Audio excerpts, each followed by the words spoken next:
rising up, taking shots, we alive. From the mountains to the coast, we gon' bring that fire. In the heart of college football, we the ones they admire. Yo, it's game day, stadium packed, feel that rush. From Boise to App State, man, we never hush. Rocking the colors, yeah, we bleed that pride. Cinderella stories, watch our dreams collide. Late nights, bright lights, we grind every play. Underrated talent, we gon' make them say, who's that team when we come to town? Representing for the schools that wear the crown. We in the G5 Hive, buzzing loud, we thrive. Underdogs rising up, taking shots, we alive. From the mountains to the coast, we gon' bring that fire. In the heart of college football, we the ones they admire.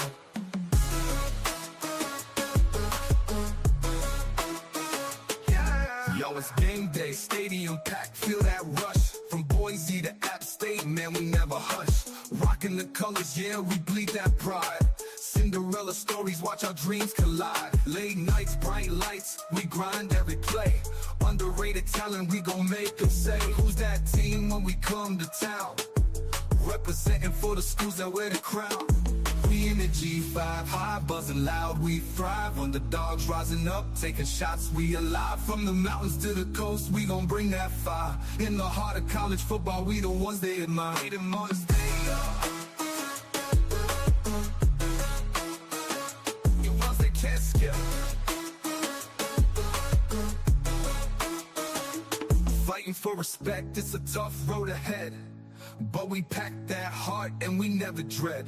Late hits and big plays, we bring in the heat. Watch out for the G5, we can't be beat. From the MAC to the Sun Belt, we don't back down. In this football jungle, we wear the crown. All the doubters sleeping, but we making noise. In the G5 Hive, we the realest boys. When the clock's ticking down, we the ones to believe. One play, one chance, we gon' make them achieve. From the sidelines to the end zone, hear that roar. In the G5 Hive, we always wanting more. We in the G5 Hive, buzzing loud, we thrive. Underdogs rising up, taking shots, we alive. From the mountains to the coast, we gon' bring that fire. In the heart of college football, we the ones they admire. So raise your flags high, let them wave in the air. In the G5 Hive, we the squad that's rare. With heart and grit, we rewriting the script. In the world of college football, we the ones they can't skip. Yeah.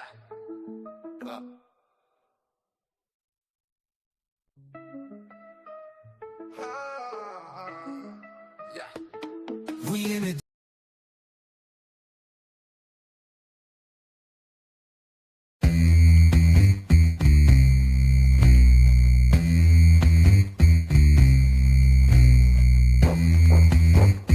Here's Navarro on the run. Navarro's going to keep it. Navarro for 6!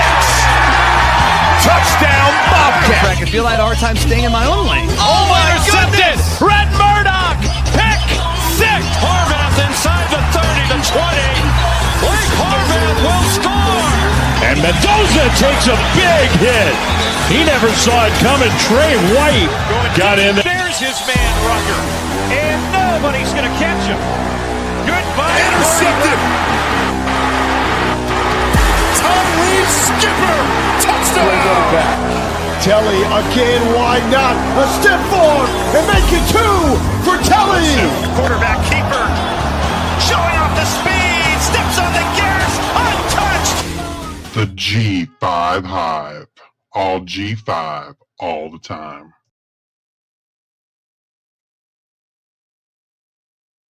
Hive, where we bring you the G5 college football coverage you love each and every week.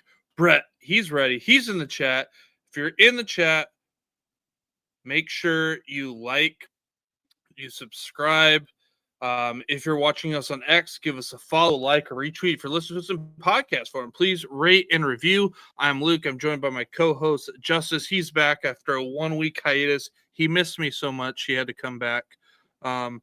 Next week, I will be out, so Justice will have the reins next week to himself. So take it easy on him next week, guys. I might have a guest with me, so we'll see. Oh, okay. We might have a All special right. guest.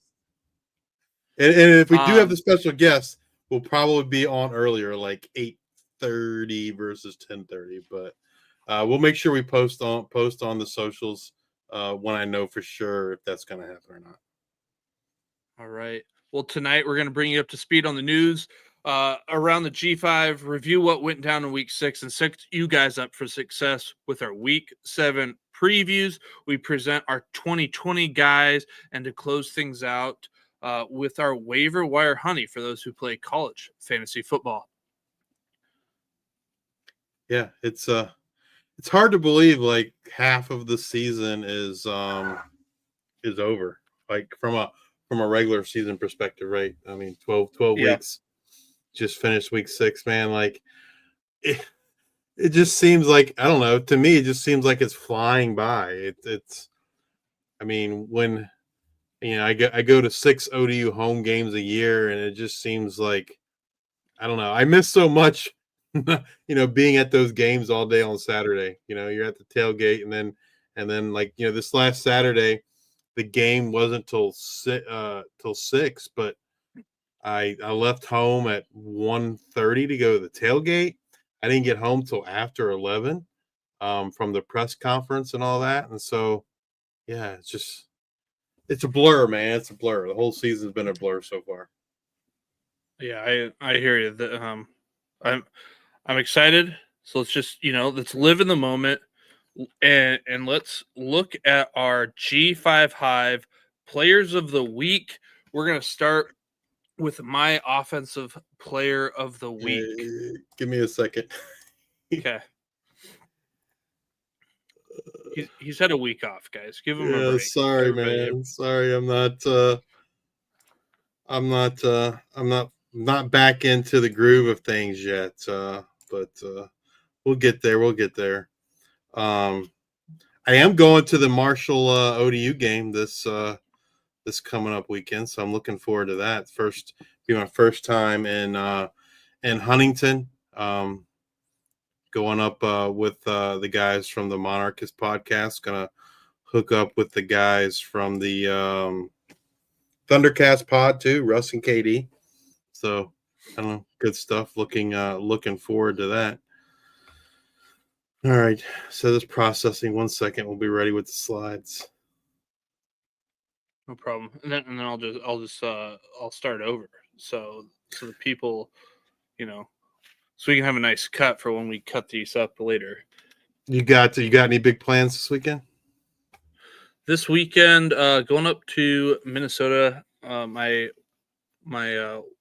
in-laws had their 50th wedding anniversary, so we were gonna head up there, and Friday is my son's 8th birthday. So big plans this weekend and then the following weekend. So all right, I think we're ready. Let's do it. All right, our G5 Hive Players of the Week. Let's start with my offensive player of the week for week 6. It's Navy midshipman snipe Eli Heidenreich.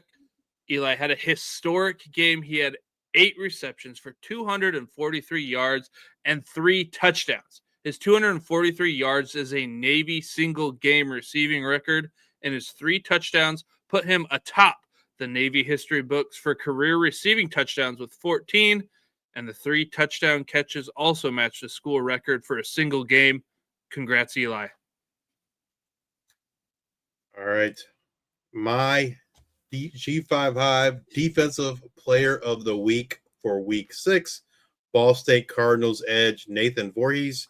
Nathan had 8 tackles, 5 solos, 3.5 tackles for loss, and 3.5 sacks to lead the Cardinals to the big MAC victory over Ohio in week 6. Congrats, Nathan. My offensive player of the week for week 6, Old Dominion Monarchs wide receiver Naeem Abdul-Rahim Glading. Naeem caught 7 balls for 101 yards and 3 touchdowns to lead the Monarchs to victory in their Sun Belt matchup with Coastal Carolina in week 6. Congratulations, Naeem. My defensive player of the week for week 6, UConn linebacker Amir Renwick. Amir had 10 tackles, 7 of which were solo, 1 sack, 1 tackle for loss, and an INT. Amir's dominance performance helped the Huskies to a 3rd straight win. Congrats, Amir. The G5 Hive Freshman Offensive Player of the Week for Week 6 is San Jose State Spartan running back Steve Chavez Soto. Steve ran for 71 yards and 2 touchdowns to lead the Spartans on the ground. Steve's 2 touchdowns propelled the Spartans to a victory in Week 6. Congrats, Steve. The G5 Hive Freshman Defensive Player of the Week for Week 6 for the second time this season. It's Old Dominion Monarchs linebacker Jackson Forrest. Jackson had 5 tackles, 3 solos, 1 tackle for loss, a sack, a forced fumble, and a fumble recovery to help the Monarchs start Sun Belt play 1-0 in Week 6. Congrats, Jackson. He got the sack, the forced fumble, and the fumble recovery all in the same play. It was a pretty awesome play. You don't often see that. Like, it's pretty normal to get a sack and a forced fumble, right, on a sack, but you're not usually the same guy that recovers the fumble. So yeah, great job by Jackson this week. All right, Justice. I think, we've been going long, so I think we better just buckle up, dive right into things. There's a lot of great games, but first, I think we need to start with what the Swarm needs to know, our news and notes. All right, not a whole lot of news and notes except for injury news. But before we get to the injury news, Utah State head coach Bronco Mendenhall announced today that all-conference safety Ike Larson has rejoined the team this week after a 7-week suspension. He still kind of has to earn his spot, earn his number. Like, he doesn't even have a jersey number yet. And so we'll see when he actually makes it on the field. But that's a big boost for that Aggies defense, assuming he gets on the field here sometime soon. Jacksonville State depth chart that was released for this week's game versus Sam Houston has an or at quarterback. So it's Gavin Wimsatt or Caden Krill. Wimsatt's been the starter up to this point. He had a pretty poor game the last game, and so we'll see who the actual starter is this week. They play Wednesday. I think he was injured in that game. They play either Wednesday or Thursday. He had a bad game too the last game. But anyway, Wednesday or Thursday. I don't know which night they play. We'll get to it. But I know Conference USA plays Wednesday and Thursday this week.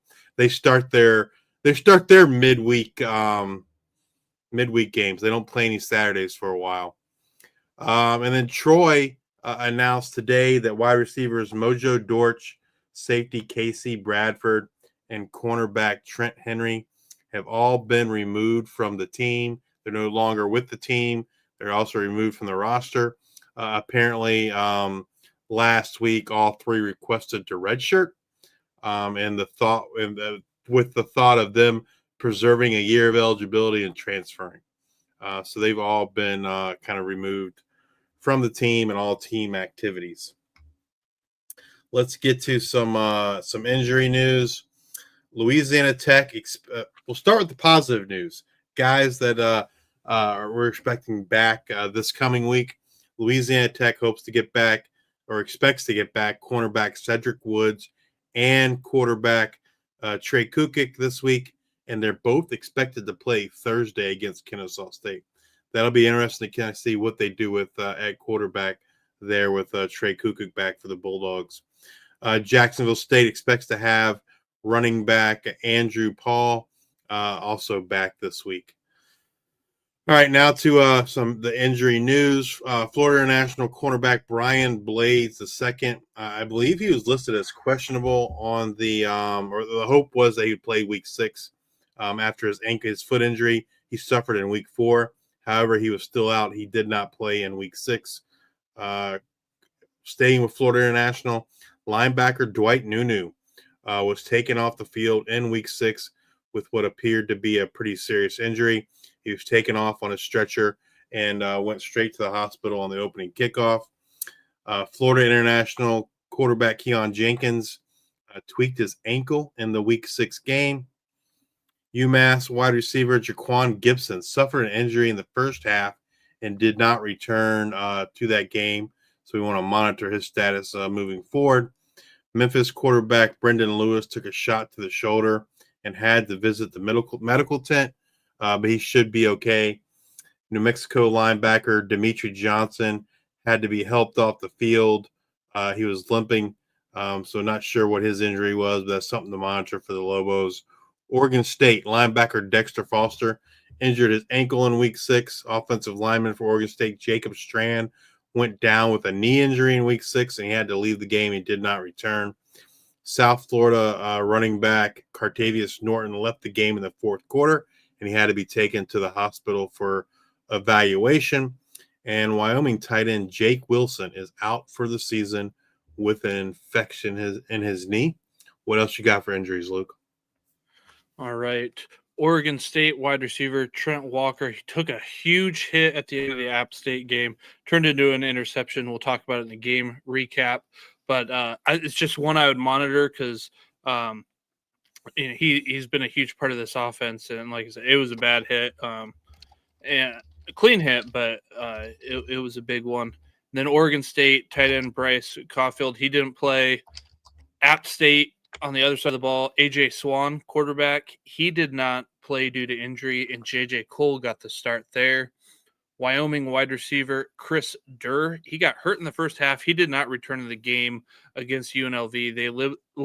They listed it as an upper body injury.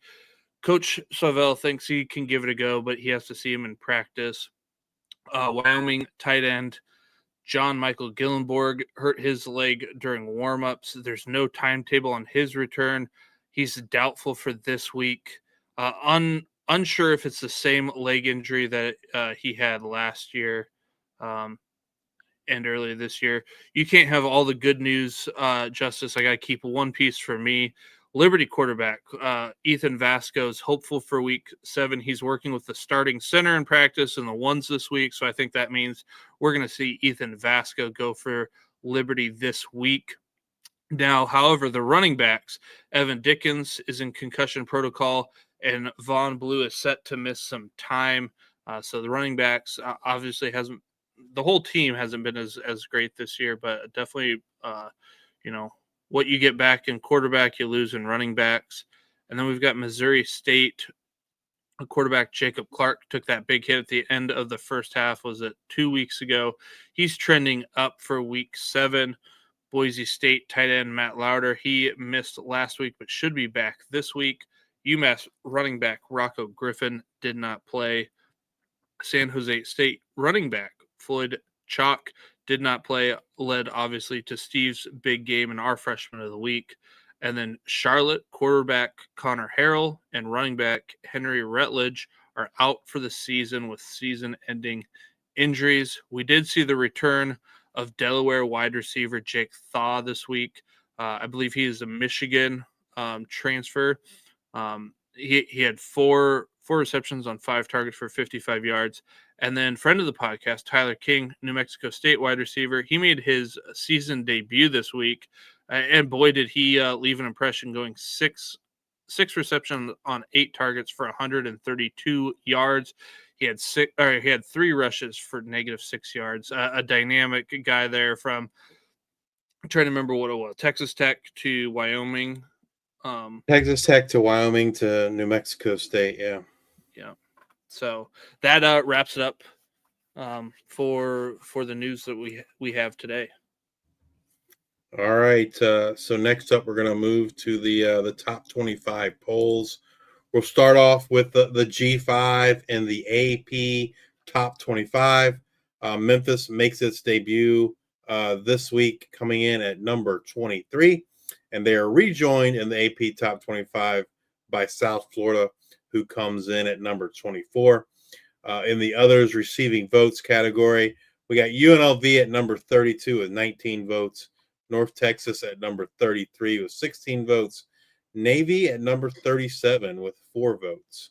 I looked at the coaches poll. The big difference between the coaches poll and the AP poll. Well, they only have Memphis ranked, but they have a lot more G5s in the others receiving votes category. Obviously, South Florida, North Texas, Navy, UNLV, and then the 2 that are not getting votes in the AP poll. They have Old Dominion and Tulane receiving votes in the coaches poll, not receiving any votes in the AP poll yet. If we move over to the G5 Hive top 25 poll, If you're watching us on YouTube, you see the graphic on the screen.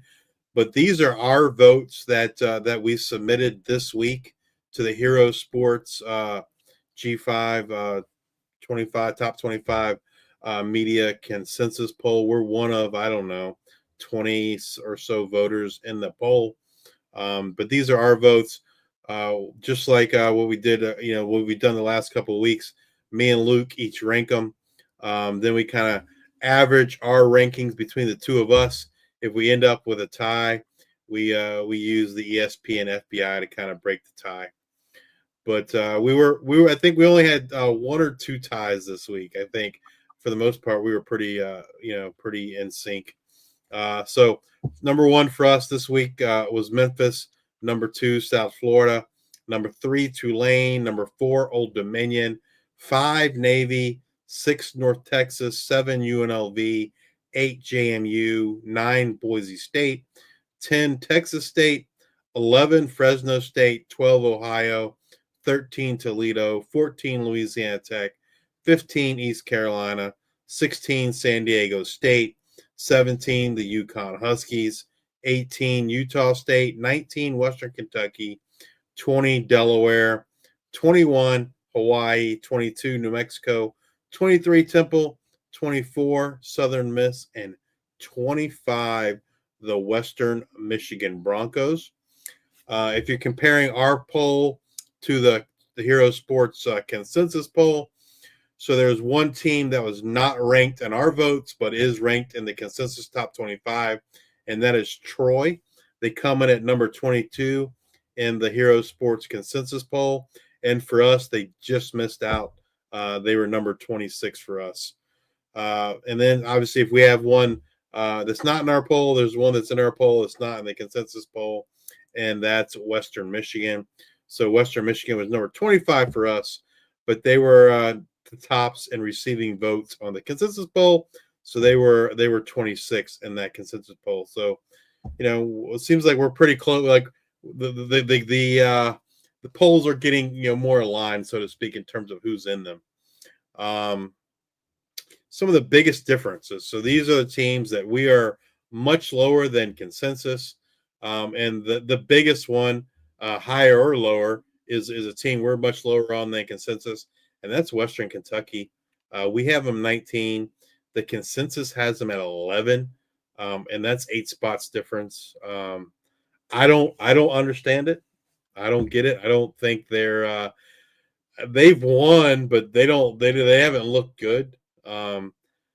They should have lost this past week to Delaware. Delaware, like I think I texted Luke 2 or 3 times, like how Delaware just kind of. We'll get to the game, but Delaware just crapped the bed, man. Like that game was crazy. Like Delaware, in my opinion, dominated the game. Should have won, and then their miscues cost them. But anyway, after that, we go to Southern Miss. We have them at 24. The consensus poll has them at 21. It's only a 3-spot difference, not big. And then all the rest were 2 spots or less. Teams that we are much higher on than the consensus poll. We have 2 of them with a 6-spot difference. The first is Texas State. We have them at 10.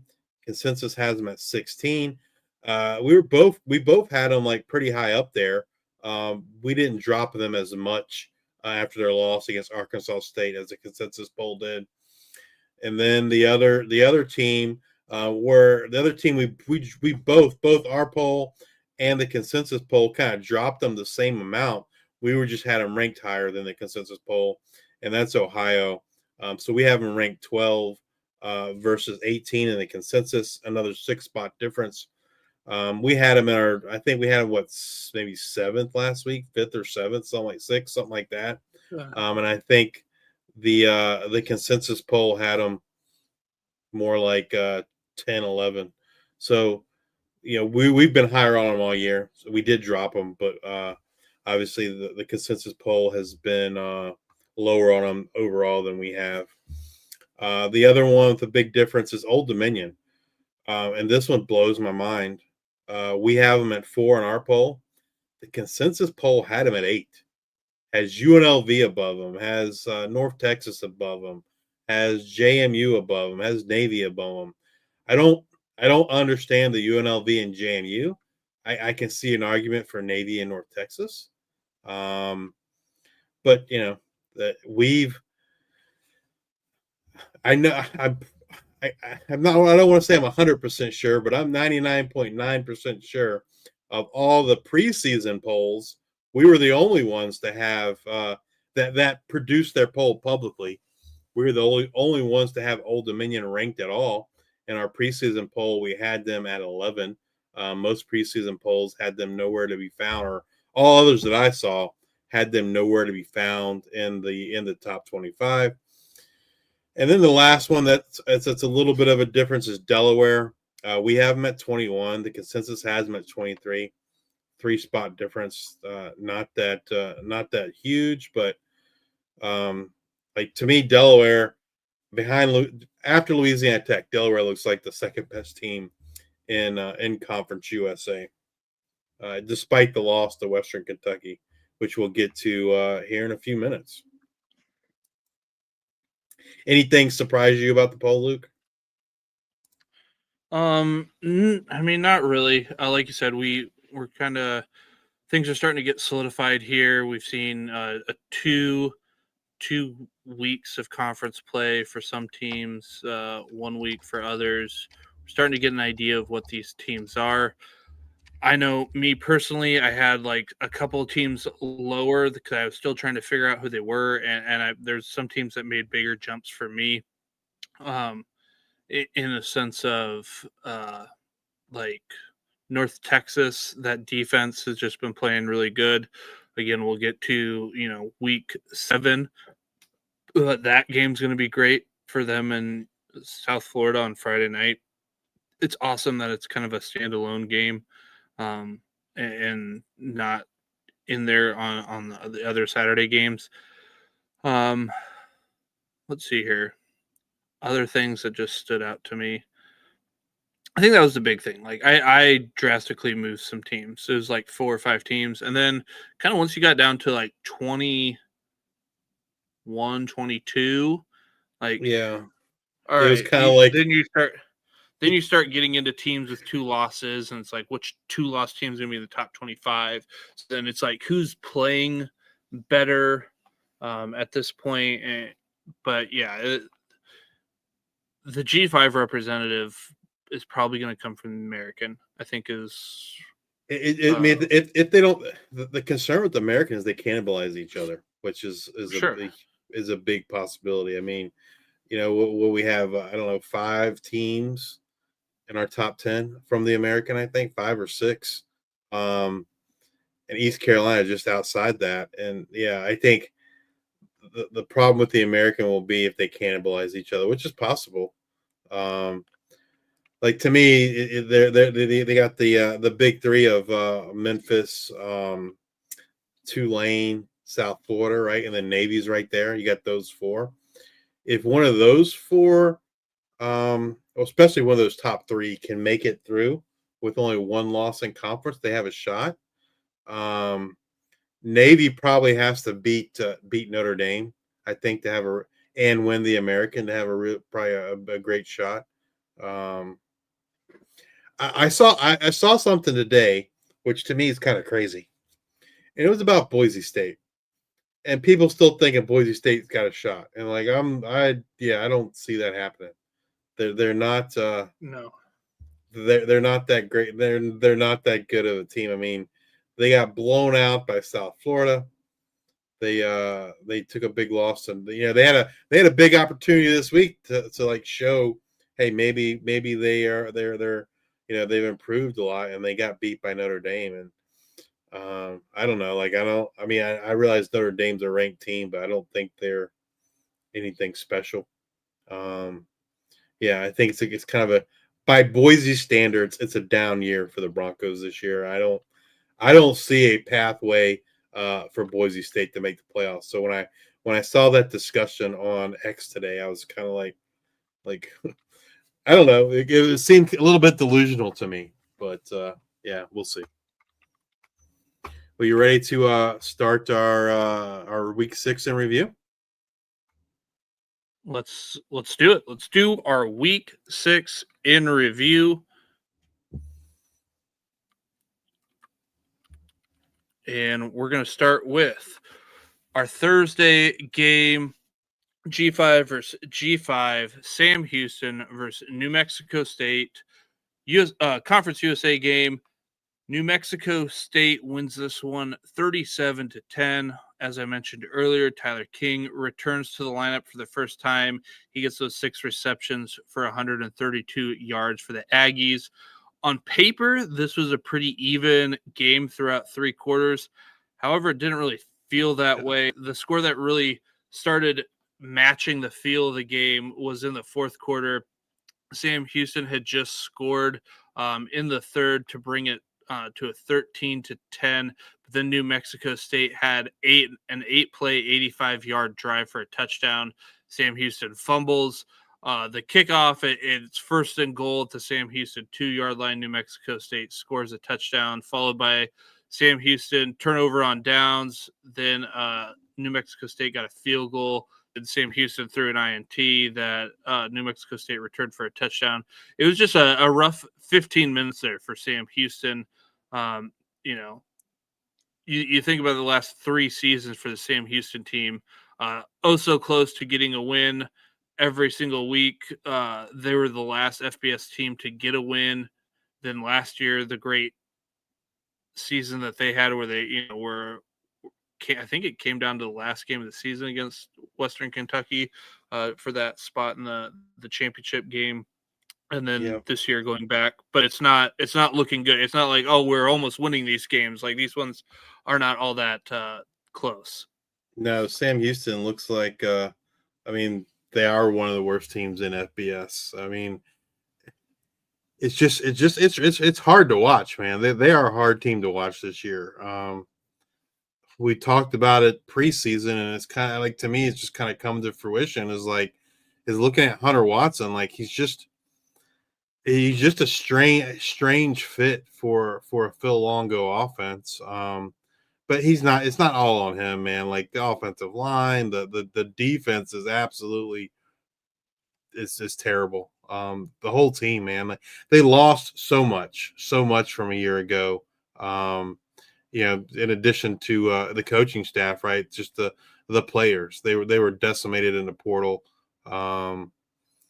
It'd be interesting to see, number one, how long it will take Phil Longo to get things turned around, and then if he even gets, how long the leash is for him, right?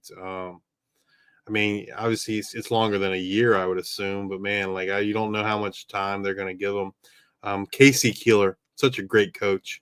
That's probably the biggest loss for Sam Houston. Quite frankly, look at what he's doing over at Temple, but Absolutely. rough year for the Bearcats. All right, well, let's move on over to our Friday game that highlighted some fireworks in this one. Western Kentucky, Delaware, Conference USA conference game. 2 huge mistakes by Mitakuchi. First, a pick 6, and then next series he fumbles on the goal line, and I think he was diving in there to get the score on the touchdown. Gets recovered by Western Kentucky. Like you said, Justice, Delaware just didn't have it. They crapped the bed, as you like to say. They went for it on 4th and 1 instead of kicking a field goal. Didn't really make sense. You held Western Kentucky to a punt and then get in field goal range, completely mismanaged the clock, missed the 41-yard field goal to tie it to go to overtime. And then it's just that end of game management was not good. Delaware was the better team this game. Delaware had 300 yards of offense in the second half and only put up 1 score. They had an interception return for a touchdown, then that fumble at the 1, then they get stopped on 4th down, then they followed by their aforementioned touchdown and then a missed field goal. Like, having 300 yards in a half with only 6 points, or I guess 7, isn't going to cut it. And then you lose by 3. Tough pill to swallow in this one. Yeah, I mean, like that game was absolutely insane. I have a buddy that's an equipment manager, and he used to be the equipment manager at Delaware. He called me as soon as that game was over. He was just talking about how crazy and insane that game was. I mean, Delaware was 100% the better team.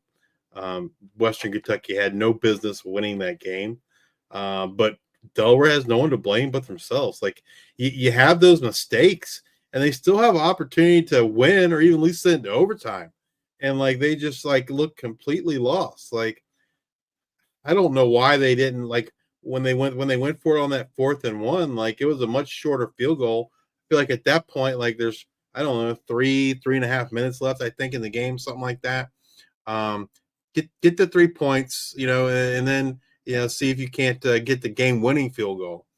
And then the end the clock at the end, they held them, got that ball back, and then that clock management was terrible, man. Terrible, terrible, terrible. They just like they didn't know what to do. They were kind of like scrambling around. Minicucci was like he kept looking to the sidelines, like what are we doing here, and I don't know, man. It was not good. Western Kentucky gets the win, man, but like Delaware definitely deserved it. They just crapped the bed, as I like to say. It was ugly. All right. Then we have the Charlotte versus South Florida game where South Florida wins this American Conference game 54-26. Charlotte's offense Terrible. As Charles Barkley would say, it's just terrible. Just terrible. Charlotte's defense actually looked like they were running in mud for some of this. I think I was texting you. I'm like, yeah, I can't tell if Charlotte just looks really, really slow or South Florida is really, really fast, but it just kind of looked like anytime there was like a defender next to their wide receivers just like looked like giants. And Brown just looked like he was just kind of gliding out there, kind of doing what he wanted to do, and it just looked easy for him. South Florida turnovers in the first half kept it from being, as you said, like 48-0 at halftime. But yeah, USF wins this one and sets up for a good game next week against North Texas. I mean, USF was sloppy with the ball. They had several turnovers, and like they're not going to be able to do that. That's why I like Memphis right now. Like over them, it's just they seem to be like prepared. Like they just seem to be rolling better and playing cleaner right now than USF. And USF is got the talent. They've got the potential. It's just they're not consistently showing up like Memphis is right now. Yeah, I think from a talent perspective, offense, defense, South Florida is better than Memphis. But like you said, they it's hard to say something when they win by 30. But man, it should have been way worse than that. They were so sloppy with the ball, especially in the first half, and that's basically what I think it led to, like 10 points at halftime for Charlotte that they never would have gotten. Their offense is like I do want to correct you though. They did not win by 30. They won by 28 with the spread being 28.5. So yeah. Can you imagine which side I bet if I'm pointing that out? You must have bet South Florida. I was like 28 points is a lot, but I don't. It is a lot of points, man. But like like I said, they were just so sloppy with the ball that led to points for Charlotte because their offense could not do anything except when their defense gave them the ball and it's 1st and goal. That was like the only time the Charlotte offense could do anything.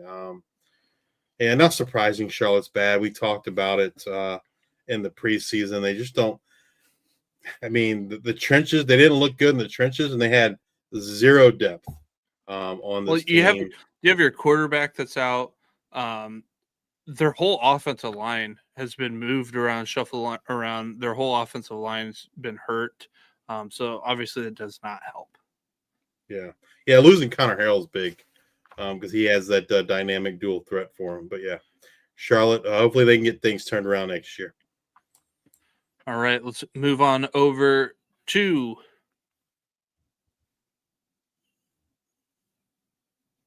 Colorado State, San Diego State. Mountain West Conference game. San Diego State wins this one 45-24. San Diego State just ratted Colorado State. Denegal looked good throwing the ball. He had a career high in throwing the ball, 256 yards, and had a career high in touchdown passes with 2. Jordan Napier with 7 receptions in this one, and 153, I think it was, in one. And then the rushing attack. There's 282 yards for San Diego State on the ground. Byron Cardwell even got into the action at 129 yards and a touchdown. Lucky Sutton, 113 and 2. The other injury, I guess we did not mention, and we'll have to watch, but Joseph Bajorn for San Diego State, he went down in this one. Huge offensive line piece for them. Yeah. So if he's going to be out for a while, then that's going to be something to watch. But this was the most yards that San Diego State has had since November 31st, 2020 against Utah State. So big game for San Diego State. And this game, granted, San Diego State's been playing really well with a good record. I'm pretty sure this is, at this point, Colorado State's coach, Norvell. Right, Norvell? Yeah, Jay Norvell. Jay Norvell. I do not think he will be back next year. Yeah, his seat's got to be super duper hot. But Lucky Sutton and Jordan Napier, man, they had really, really great games. The San Diego State defense is playing amazing. Yeah, they look good in year 2 of Sean Lewis. Colorado State made the switch to Jackson Brousseau at quarterback, but that doesn't really seem to have kind of helped the situation. They just don't have. They have Jalen Dupree. That's what they got. And whether it's Rocky Beers or Jackson Warren, those kind of seem to be their 2 offensive playmakers, or 3 offensive playmakers. I guess Warren's hurt, but man, they just don't look good on offense at all, especially passing the ball, other than to the tight ends. I know they had a long pass to Armani Winfield. He was wide open. That was a busted coverage, but man, I think you're right. I don't think Norvell makes it to next year unless something drastically changes here for Colorado State and moving forward the rest of the season. All right, and then the last game that we're going to cover for those a weekday game is New Mexico versus San Jose State, Mountain West Conference game. San Jose State wins this one 35-28. New Mexico threw an INT on a flea flicker. Eagles looked great in back-to-back games after, I guess I was so much nicer than you were and this was a couple weeks ago, but he's been throwing the ball great. He was 26 for 30. I don't think he threw an incomplete pass until probably right around 2, 3, 4 minutes left in the first half. He ends up throwing for 334 yards, 3 touchdowns, no interceptions. San Jose State's defense came to play. They had 3 interceptions and a season high 4 sacks in the game. Danny Scudero is crushing it. Like I said, he gets played well in these back-to-back games. It was crazy when I was watching these games. It's like, Eget was passing so well and Denegal was passing so well. I don't know what it was on the West Coast Friday night, but it was something. Something was in the air. Both games, you got 10:30, 10 o'clock p.m. Eastern start. So there was something going on there because they were 2 great quarterback outings there. And what I was curious to see was New Mexico. because I'm still trying to really figure out who New Mexico is. Their defense has played well, but they really haven't played anybody. And then they get they had that game against was it UCLA? They win, but UCLA hasn't been well, and whatever, they just had their week against Penn State this last It week. was a crazy week. But I'm still trying to figure out who New Mexico is, and honestly, I'm still trying to figure out who San Jose State is, because had a lot of defensive guys coming back. Was very excited for this offense. That was kind of like more the unknown. Like, hey, what can we get 80% of what we had last year? They're crushing it. And the defense, like I said, they just haven't had the turnovers like they normally have. But this was an exciting game, and I think New Mexico maybe their record's probably better than their team is right now. Yeah, and I felt like this game, from my perspective, I didn't feel like it was as close as the final score would lead you to believe if you didn't watch it. It seemed like San Jose State was pretty much in control in the game.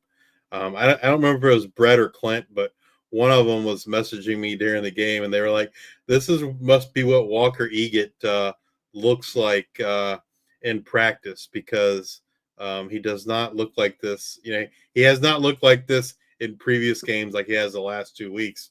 And so, yeah, that must. I texted you that at some point. Was it you? Somebody. I just remember somebody was like, "This must be what he does in practice," because like he was so bad, and then all of a sudden, like the last 2 weeks, he is lights out. And so, like, to me, that's really the difference in San Jose State is how he plays. Like, he looked great the last 2 games. The games before that, he looked terrible, and they didn't look good. And so that's kind of like the big difference for San Jose State. I think New Mexico is a good team. I don't think they're a great team, but I think that they're better than I think most people expected. And I think they'll I think that they're primed to get to a bowl game this year, which they just missed out on last year. But I feel confident they'll get to a bowl game this year. So kudos to Coach Eck there at New Mexico, and hopefully getting them to a bowl game. I think it'll happen. All right. Well, let's take a look at our Saturday P4 versus G5 games. We had UL Monroe head over to Northwestern, and they lose 42-7. Starting strong with both teams scored touchdowns, but then Louisiana Monroe missed a field goal, and then it just kind of went downhill from that point on. The defense actually, I think, did pretty well to get the Wildcats to third down quite a bit, but then Northwestern just dominated on third down, where they were converted 11 out of 17 times. Northwestern won in the rushing department, 246 yards to 87, controlled the time of possession, roughly about 35 minutes to 24 minutes. Like I said, Northwestern routes in this one. I'm not sure how much we need to talk about this one. Yeah, I didn't expect ULM to necessarily win, but I thought they would be able to keep it closer, because I know Northwestern is not very good. But yeah, sometimes that kind of happens, especially in the line, in the trenches. The talent wins out from the P4. All right, and then we've got Boise State at number 21 Notre Dame. Notre Dame wins this 28-7. It was 10-7 Notre Dame at the half. Boise State stopped Notre Dame on fourth down twice in the half. Notre Dame was up 21-7. Boise State threw an interception, but roughing the passer was called. They ended up turning it over on downs. Touchdown scored in the next 2 plays by Jadarian Price, 49-yard run to go up 28-7. Boise State's next 2 possessions were INT. The difference in this one, turnovers, 4 interceptions for Boise, no turnovers for Notre Dame. Notre Dame's at home. It's hard to win when you have 4 turnovers on the road. I mean, none of them actually ended up costing them points, but Notre Dame was just better than Boise State. Yeah. I mean, like we said earlier, I think it's a down year for Boise. There is no Ashton Genty. We speculated in the preseason that, hey, last year Ashton Genty single-handedly won them a couple of games, and what would happen without him. And I feel like we're seeing that, right? They don't. I don't know. They don't have that playmaker. MACtion is not. He reminds me more of a game manager, a kind of gutsy game manager, more so than someone that's going to kind of go out there and win you games single handedly. Kind of saw that this week, but yeah, not a good showing from Boise State. Probably one of their last opportunities to kind of to show voters. Obviously, they can still make potentially the Mountain West Championship game and show something there, but. From a national perspective, that was a great opportunity that they've missed going against Notre Dame. All right, and then the last G5 versus P4 was Kent State at number 5 Oklahoma. Oklahoma rolls in this one 44-0. Not much to talk about here. Kent State struggled to run the ball with only 17 yards on the ground. They had 2 turnovers. They were 2 of 13 on third down. This just in Oklahoma defense, good at football. Oklahoma scored every drive in the first half, and they were up 23-0 at the half. Not much breakdown to do here. No, Kent State is playing motivated though for Mark Carney. Hopefully, they can get a couple wins when they get to MACtion. All right, now this game was fun. Obviously, we think of these 2 service academies, Air Force and Navy. We think of, running the ball on the ground, get that clock rolling. Not very many points, but you know what happened this last week? Government shootout, Army, Air Force, Navy style. Government shut down. So there's no defense here, and Navy wins this one 34-31. Air Force safeties got worked, from time to time, and that's where Navy really got them with these big shots. Heidenreich, a senior snipe, he put his name into that school record book with his 3 touchdown catches, matching the school record for most of the game with 14 for his career. New Navy record. His 243 yards is now a single game record, which was originally 179, set in 1967 by Rob Taylor. Dave King also got that 179 yards in 1976. So history was made in this one. Horvath's 339 yards passing was a career high.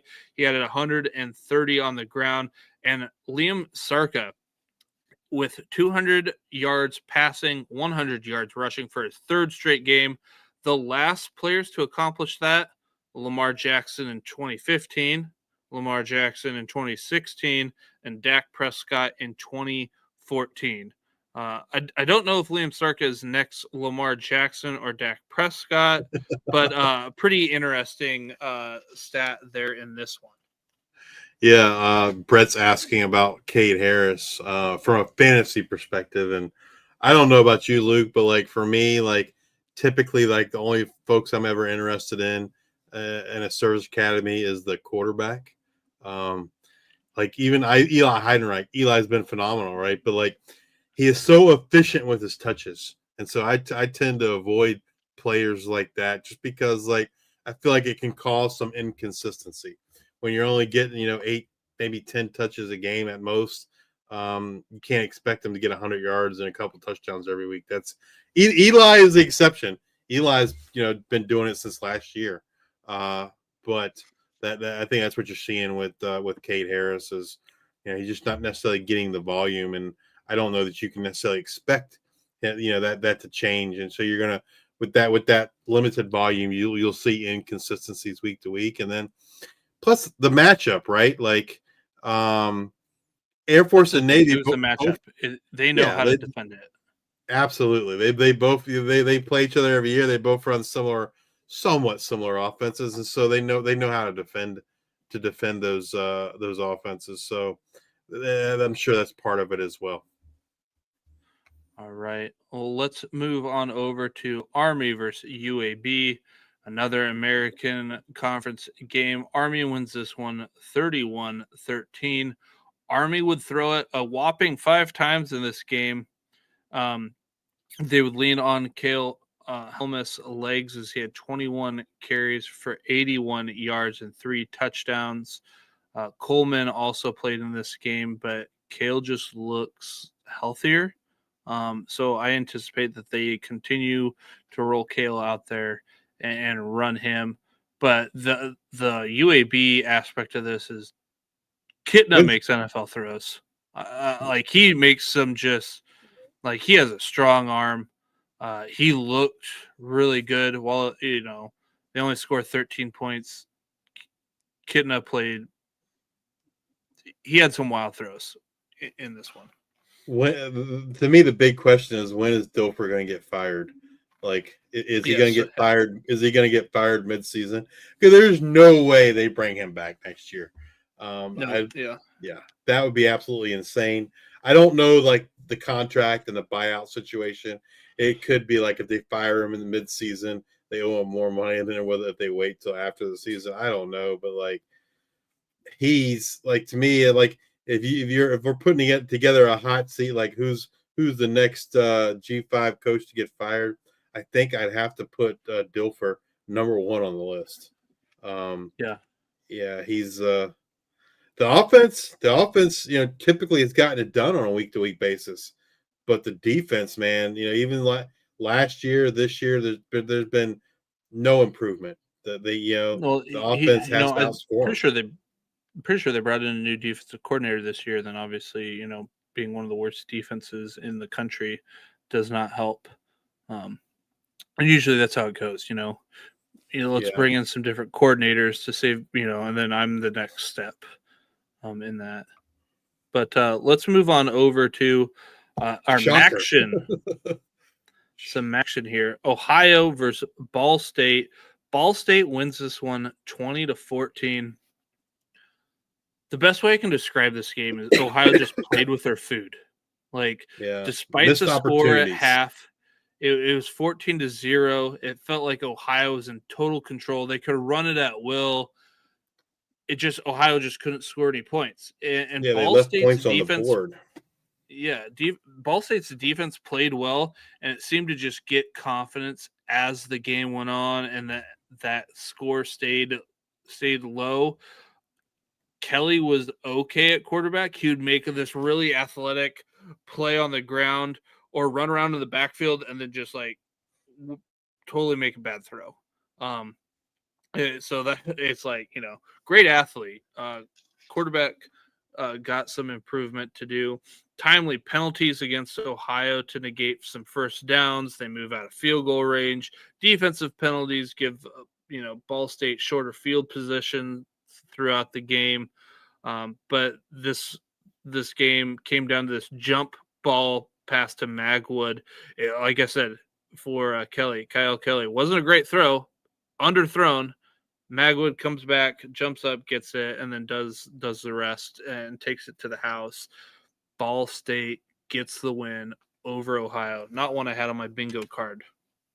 No, it was a crazy. I mean, this is probably not as big of a shocker as UCLA beating Penn State, but it would be number 2 for me of what happened this week. I did not see this. I mean, like to your point, it just kind of felt like Ohio was, just thought they would show up and win the game and didn't bother to really play. They didn't look. That's how Ohio's been all season so far. Like Navarro's had like 3 turnovers like every game. It feels like he has a couple picks, has a fumble. Defense hasn't been playing like lights out or anything. It just seems like I thought by this point in the season they would have all those things ironed out and they'd be a well-oiled machine, and they're not right now. And they've had too many games where they're not kind of what I expected. Yeah, I mean they played like they played this game almost like they played the entire first half against Rutgers.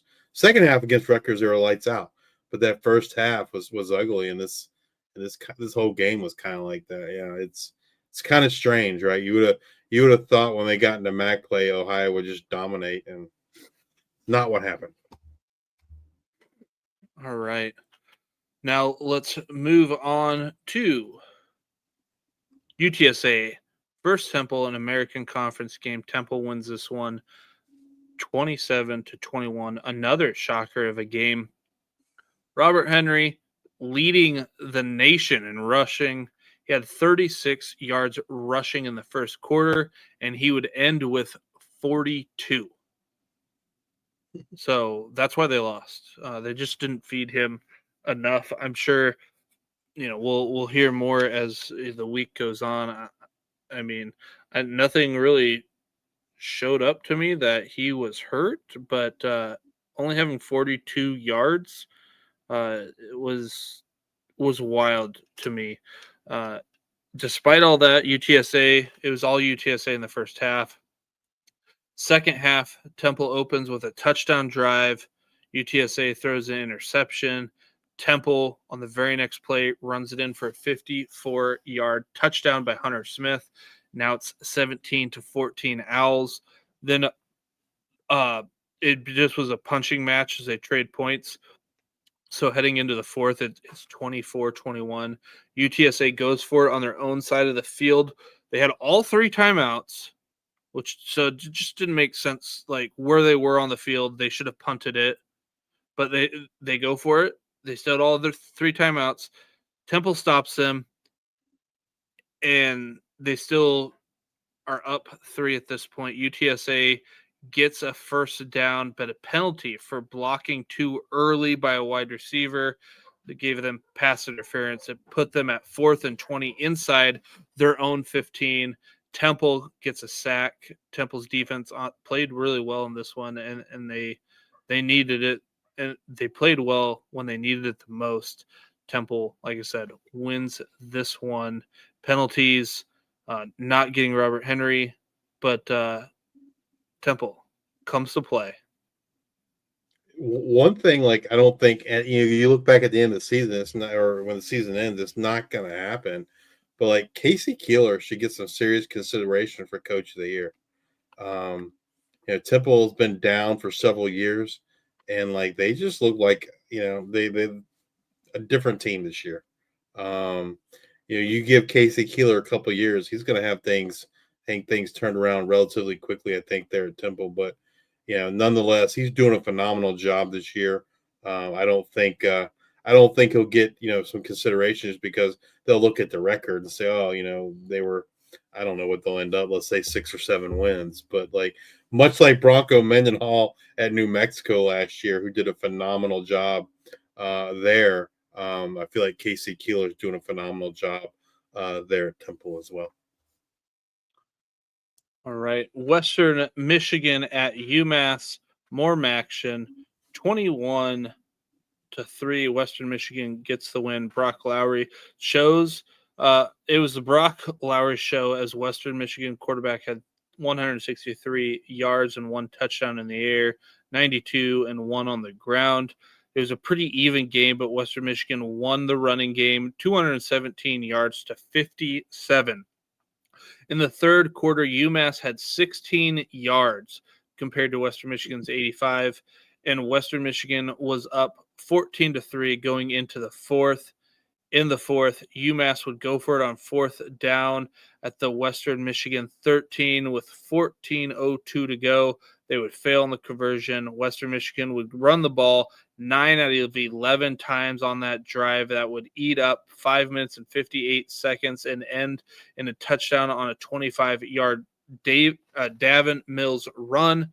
UMass now down 21-3. UMass would throw an INT in the red zone, and that would seal things up if they weren't sealed up before that one.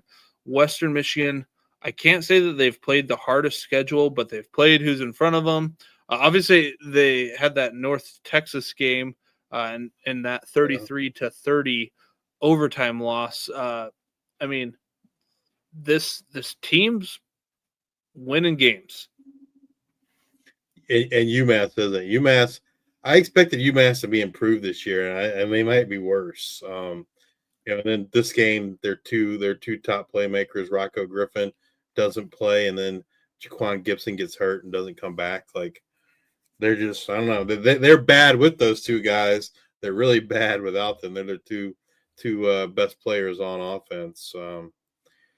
Yeah, it'll be interesting to see what I thought UMass could possibly make some noise in the MAC this year, but not going to happen. Not this year anyway. All right. This one was a fun game to watch. Oregon State at App State. App State wins this one 27-23. JJ Cole gets the start. Hankerson gets hurt in this one, right ankle injury, but he came back. Trent Walker, he got hurt in the fourth with about 5 minutes to go, an ankle. He comes back, then gets a walloped at the end of the game, which created an INT. But you need to find someone who looks at you the way that Malik Murphy looks at Trent Walker. Trent Walker had 13 receptions for 179 yards.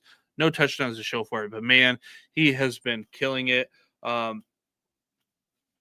Here, I think it was the fourth quarter. Hankerson, he ran a Wildcat 3, so they don't get it on first down, which was a run for Hankerson. I think they were at the 2, maybe the 3. But then they give it to Hankerson, Wildcat 3 straight times. They're stopped each time by this App State defense. So they get a turnover, but then Dominion fumbles the ball and JJ Cole falls on it for a safety.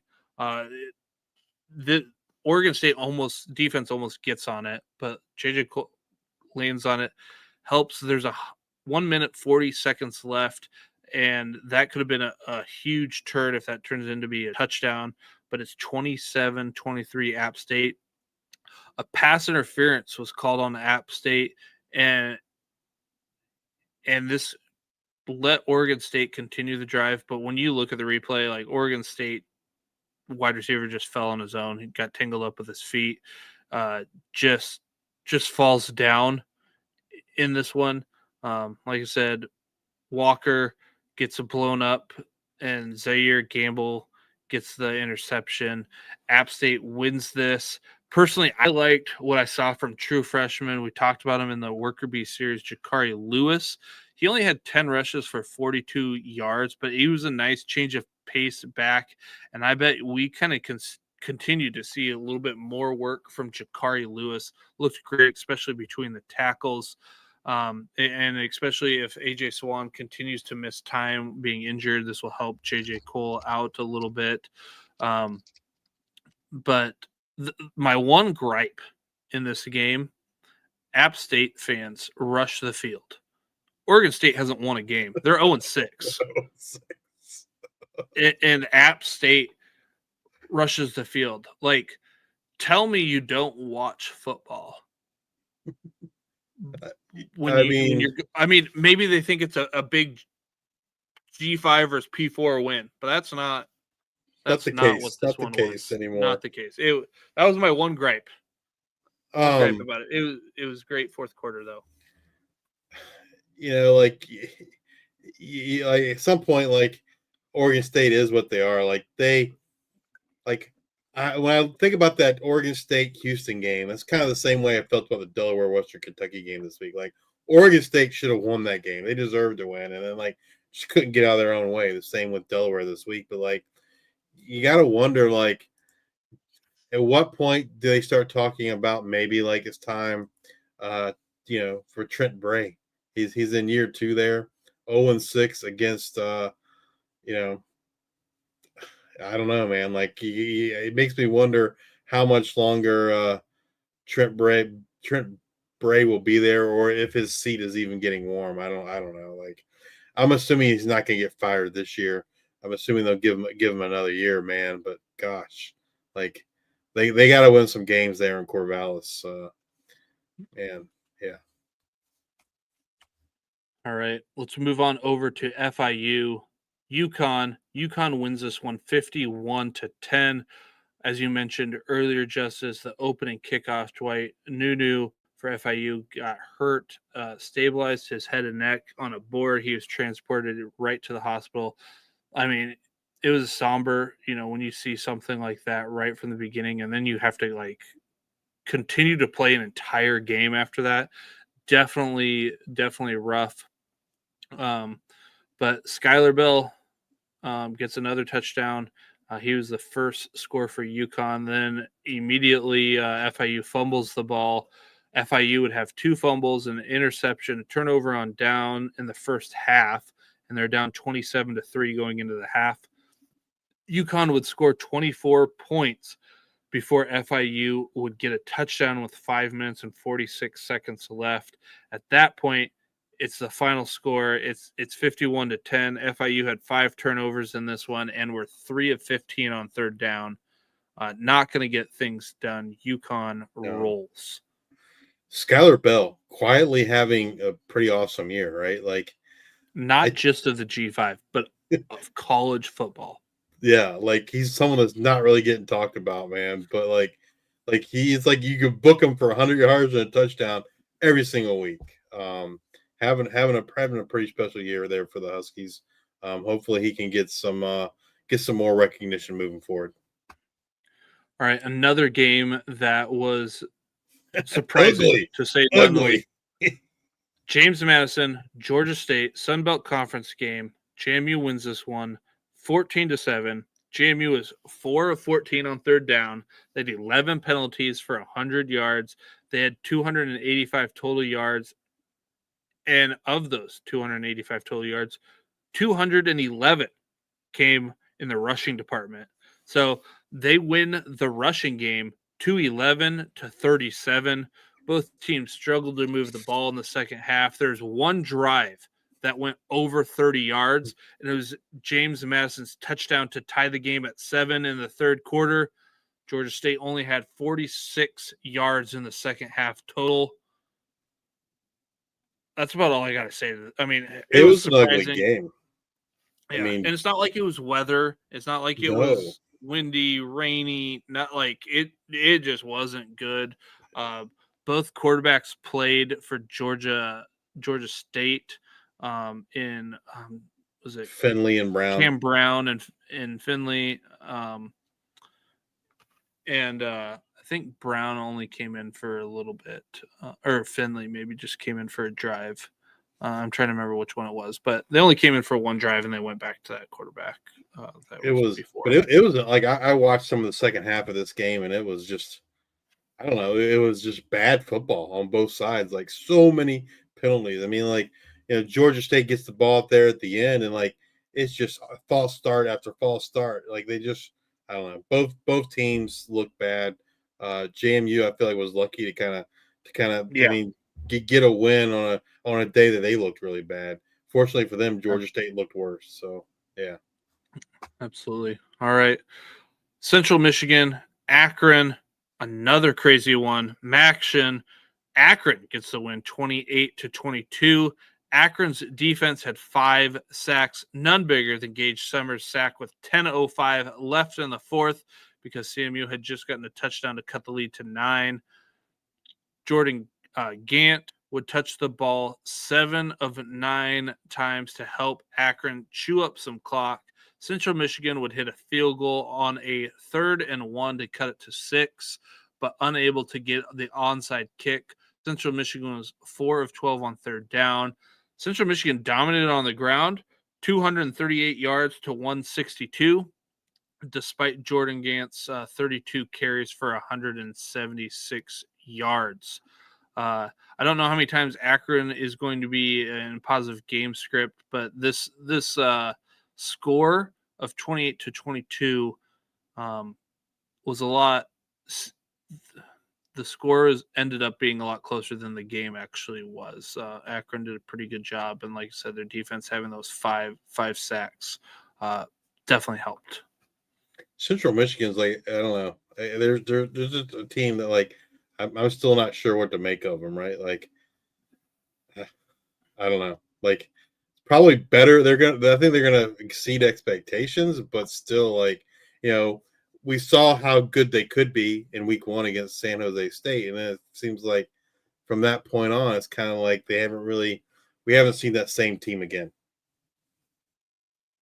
Absolutely. And the wildness continues in the MAC. Eastern Michigan plays Buffalo. Buffalo wins this one 31-30. I don't want to say they shouldn't have won it. I mean, Victor Snow played huge. He had 136 yards, 2 touchdowns, 6 catches. He ran 1 and 2.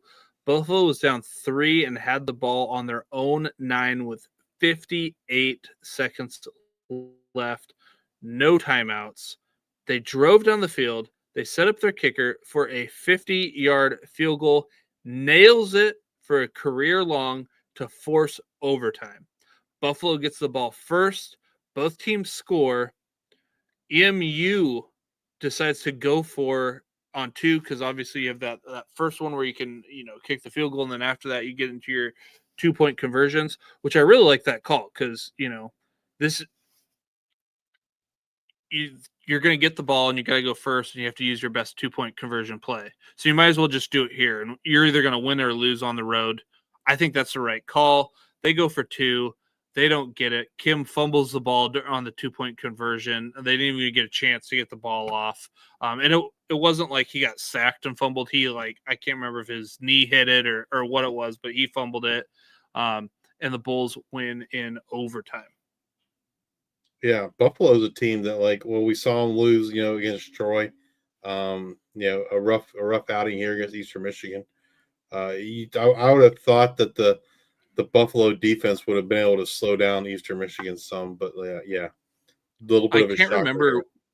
I can't remember what the stat was that they said in the game, but I think Red Murdoch tied a school record in forced fumbles or fumbled recoveries or something like that, or he's very close to breaking a record. Yeah, forced fumbles.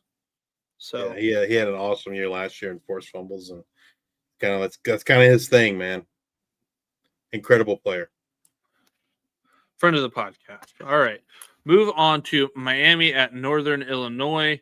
Miami wins this one 25-14. Daquan Finn, he is back after he missed the Lindenwood game.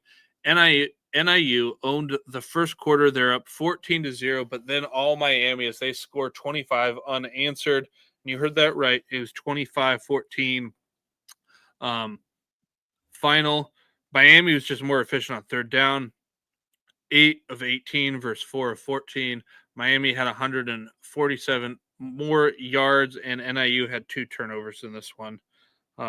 Again, Miami gets the dub.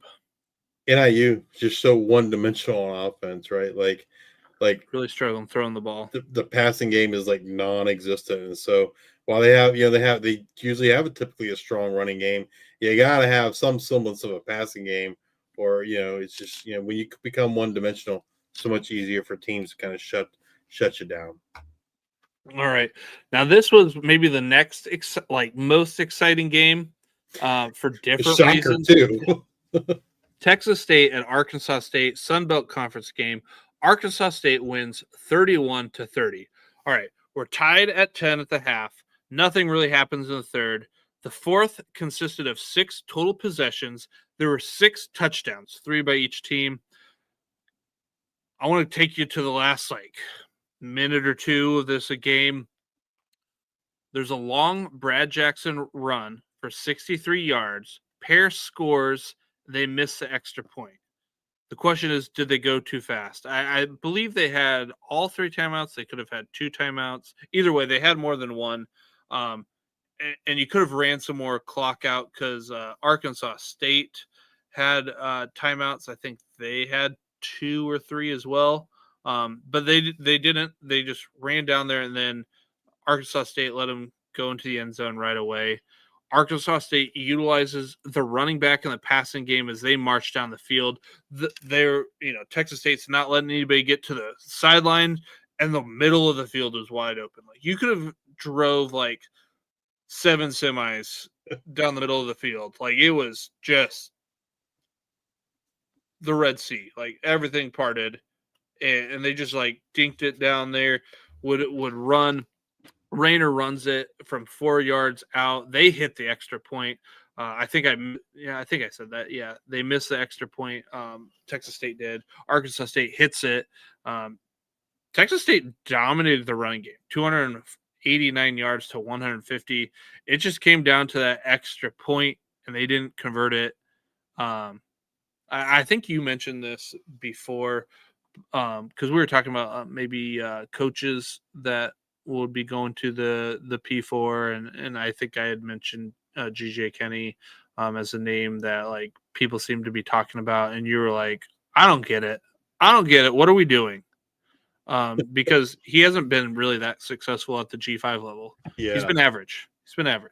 Yeah, I mean, they always kind of have a game like this every year. It seems like at least one, if not two. I mean, for the positive thing, Corey Rucker, man, like who's been non-existent up to this point in the season. It feels like, right? He finally had a Corey Rucker like game. Maybe this game will serve for Jalen Rayner and Corey Rucker to kind of get things going as we get into Sun Belt play. That like I don't know, after this game, like I mean, Texas State was kind of in the driver's seat to win the Sun Belt West, but then they go lose a game to Arkansas State, who had up to this point had not looked good at all. It's gonna make for a crazy ending in the Sun Belt West. Kind of see what happens moving forward. All right, and then we got Coastal Carolina, Old Dominion Sun Belt Conference game. ODU wins 47-7. Let's move on to the next one, right, Justice? It was an ugly game, man. I mean, ugly game from a competitive. It was an awesome game as an Old Dominion fan. The offense, the defense, it was, they just dominated, man. And like Coastal Carolina is not good. I think we were wondering, like, had they figured things out when they beat South Alabama, right? Because Coastal had not looked good up to that point. They go beat South Alabama.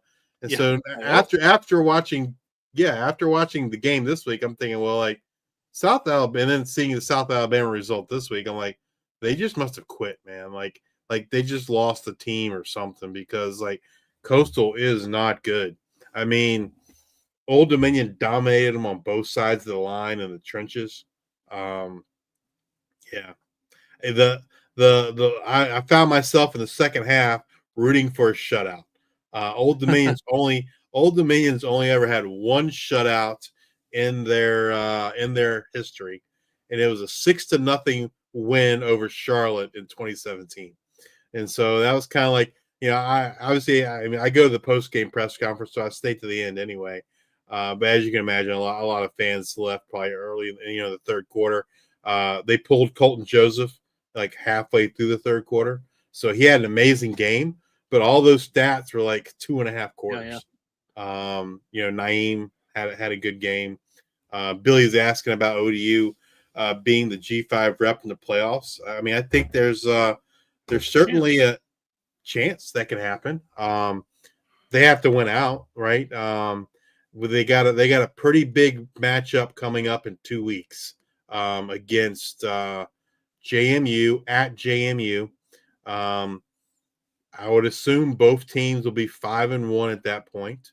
And so like that's going to be a huge matchup for both of those teams. Like the winner of that game has the inside track to the Sun Belt East, has the inside track to host Sun Belt Championship, and if there is going to be a G5 rep from the Sun Belt, it's going to be one of those two teams. But Old Dominion certainly, to this point in the season, has looked like the class of the Sun Belt. And I don't know. As an Old Dominion fan, Billy, I'm hoping the American cannibalizes itself, and with Navy beating up on them beating up on each other, getting 2 losses to kind of give Old Dominion a good shot at being that G5 rep.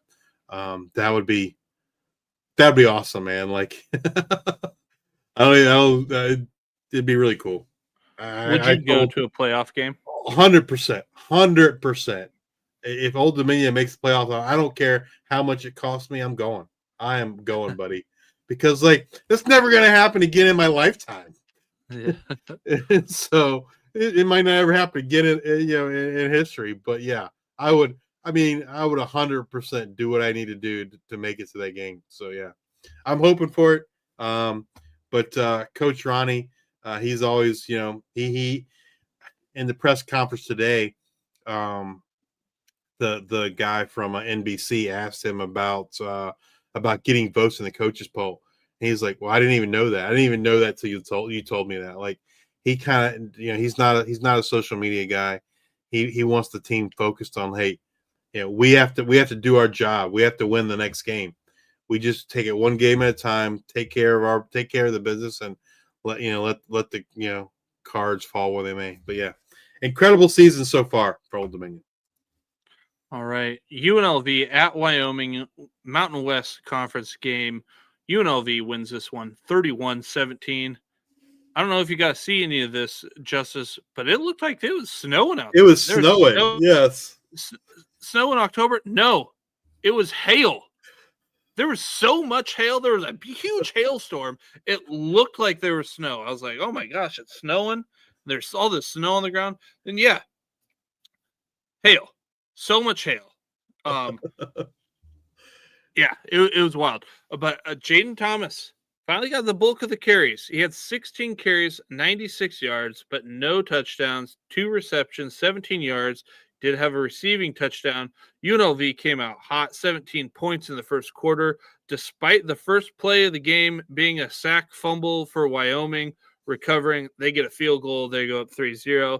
UNLV had a blocked touchdown in the first quarter, and then again in the second quarter, just before the half, with 57 seconds left. UNLV up at the half, 24-3. Wyoming will get a touchdown in their first possession of the second half, but an INT towards the end of the third and touchdown by UNLV with 6:20 left in the game. Pretty much slammed the door shut. UNLV is 5-0 for the first time in 50 years. Whew. UNLV, the island of misfit toys is coming together. Yeah, I mean, I haven't looked at the rest of their schedule. I'd be interested to see, like, again, I don't think Boise State's great, but I'd like to see them. What happens against Boise State, or Hawaii, or San Diego State. But to me, like the storyline of this game is like, I feel like at the end of the year, one of two things is going to happen. Maybe both of them. Either Jay Sauvel is looking for a new job, or at the very least, offensive coordinator Jay Johnson's looking for a new job. There's no way they both survive another year at Wyoming. And it's quite possible that they both get fired, right? I mean, this is like 2 years in a row where the offense has just looked very bad. And they have talent. There's talent there in Wyoming. They're just not really getting much out of it, specifically on the offensive side of things. If I had to make a prediction now, I think it's Johnson. The OC gets the can, and that saves Sauvel for another year. At least, but I think the name of Sauvel helps, just of all the great things his dad has done. But here in the chat, Billy asked if it was a field covered with hail all game. Yeah, it was. Except for like there were parts of it that were like kind of cleared off. It was kind of weird because it made no sense to me. So I think some was by the 30. They weren't by like the hashes or anything. It was real weird. But yeah, it was like that all game. Let's move on over to South Alabama versus Troy. Sun Belt Conference game. Troy wins this one 31-24. We're going to fast forward to the fourth. Troy's up 24-17. South Alabama gets the ball, 6:47 left. And they're on the drive. It's just after the 2-minute warning or whatever they're calling, 2-minute break. Whatever they say it's different than the NFL. Whatever it is, 2-minute warning. It's 4th and 6 on the Troy 43 for South Alabama. Davenport finds Voisin for the first down to the Troy 15. Then Davenport finds Bullock for a 15-yard touchdown with 1:54 left. We're heading to overtime. Meadows gets a 3-yard touchdown for Troy. And on South Alabama's try, it's 4th and 5. Davenport throws an incomplete pass to end it. Tucker Kilcrease hasn't been playing great this year. He had his best outing of the year. He went 13 of 21 for 203 on the ground, plus 2 touchdowns, 1 interception, and he had 19 attempts. This does count sacks. 102 on the ground with 1 touchdown. Troy's 420 total yards were the most that they've had in a game this season. Troy gets the overtime win. Yeah, South Alabama, man. Like, I don't know. I think from a talent perspective, they're better than like their record. Just I don't know, rough year. I mean, it's good to see Tucker Kilcrease have a good game.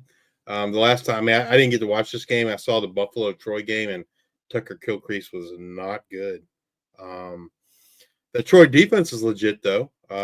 It's be interesting to kind of see if they can possibly win the Sun Belt West.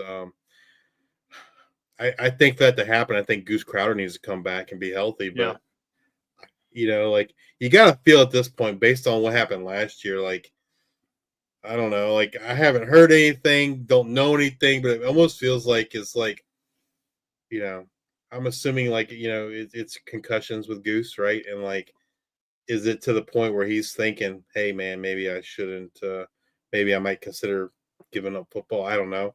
It's all 100% speculation on my part, but that's just kind of the way it feels. But man, they're a much better team when he is at quarterback. We'll see if he makes it back this year.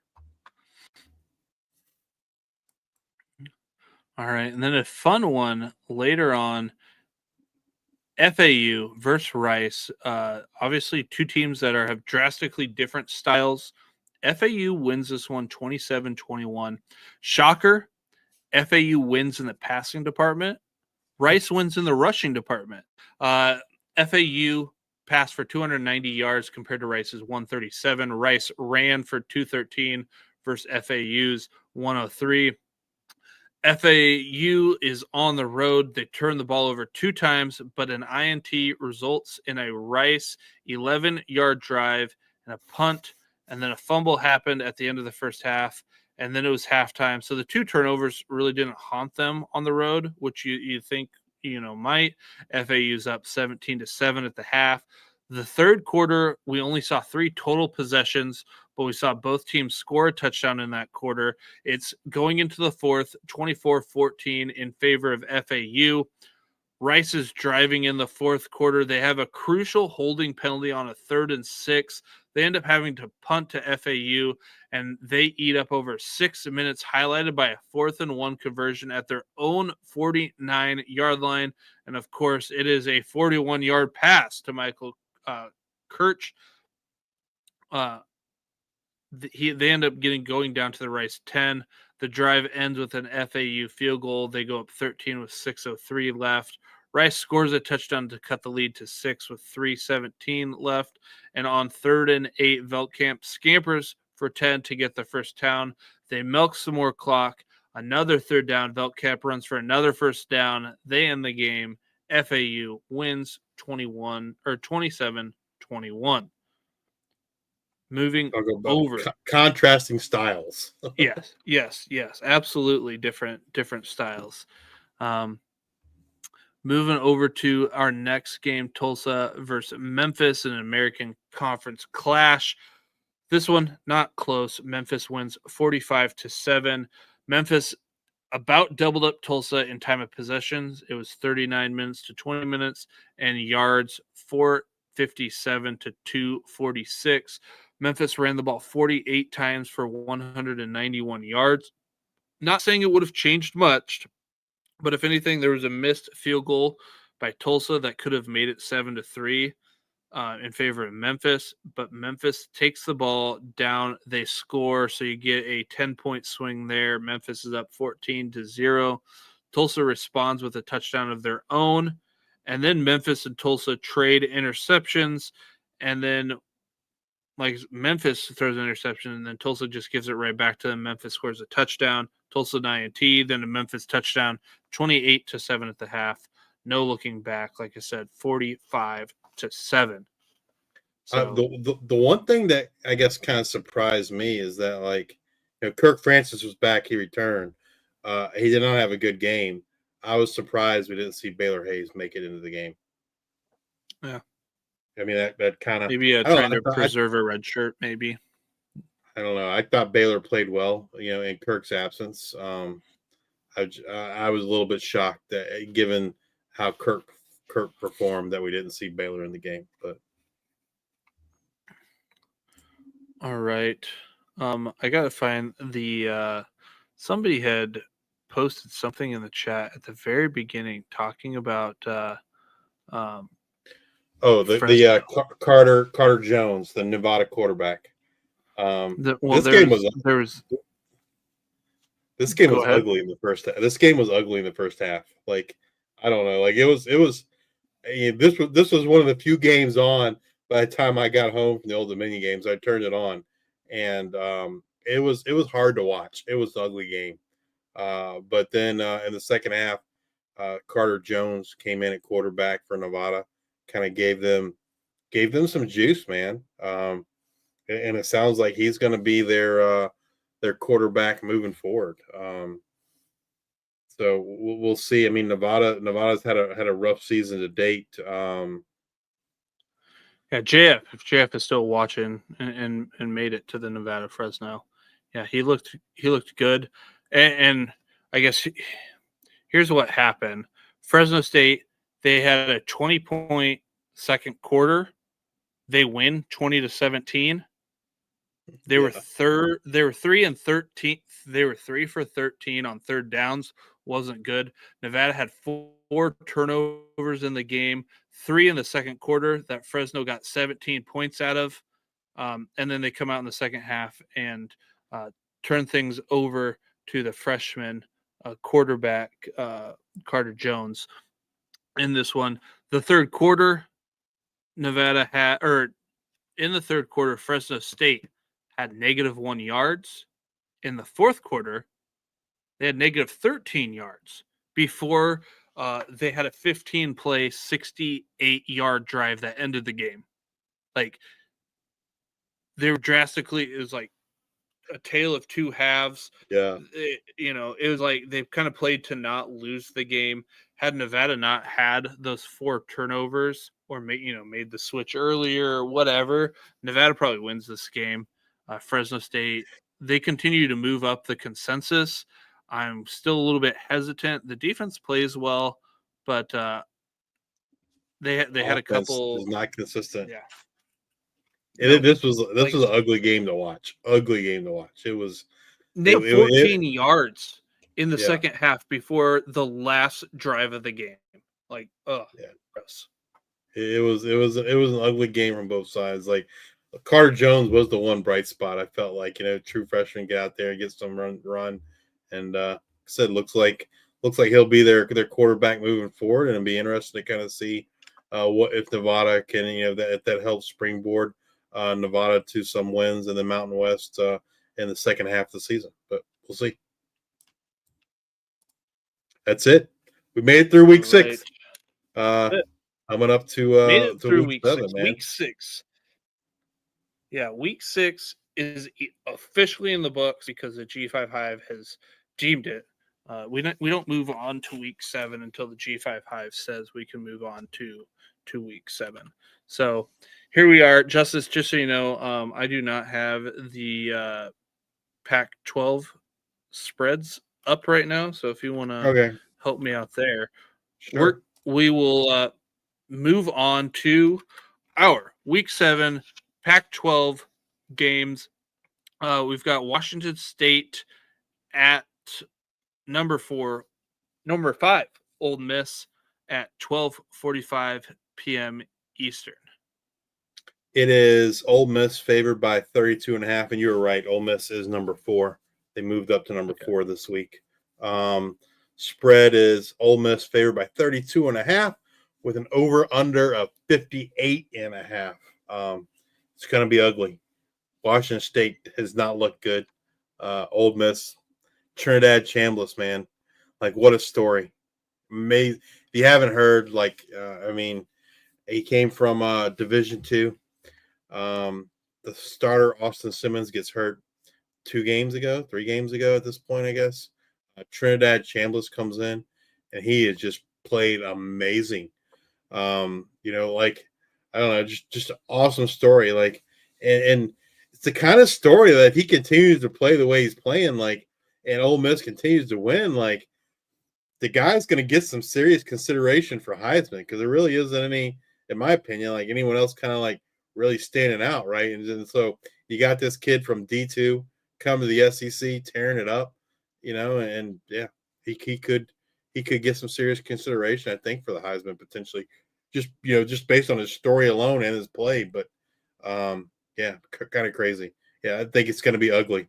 It's going to be ugly for the Cougars, unfortunately.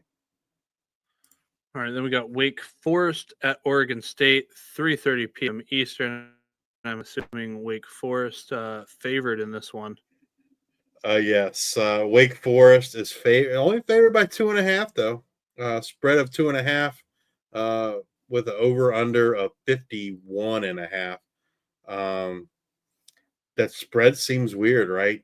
Wake Forest coming off a big win against NC State. Oregon State's 0-6. Yeah, I don't know. Maybe that means maybe that spread is saying that Claiborne's not playing this week. I don't know.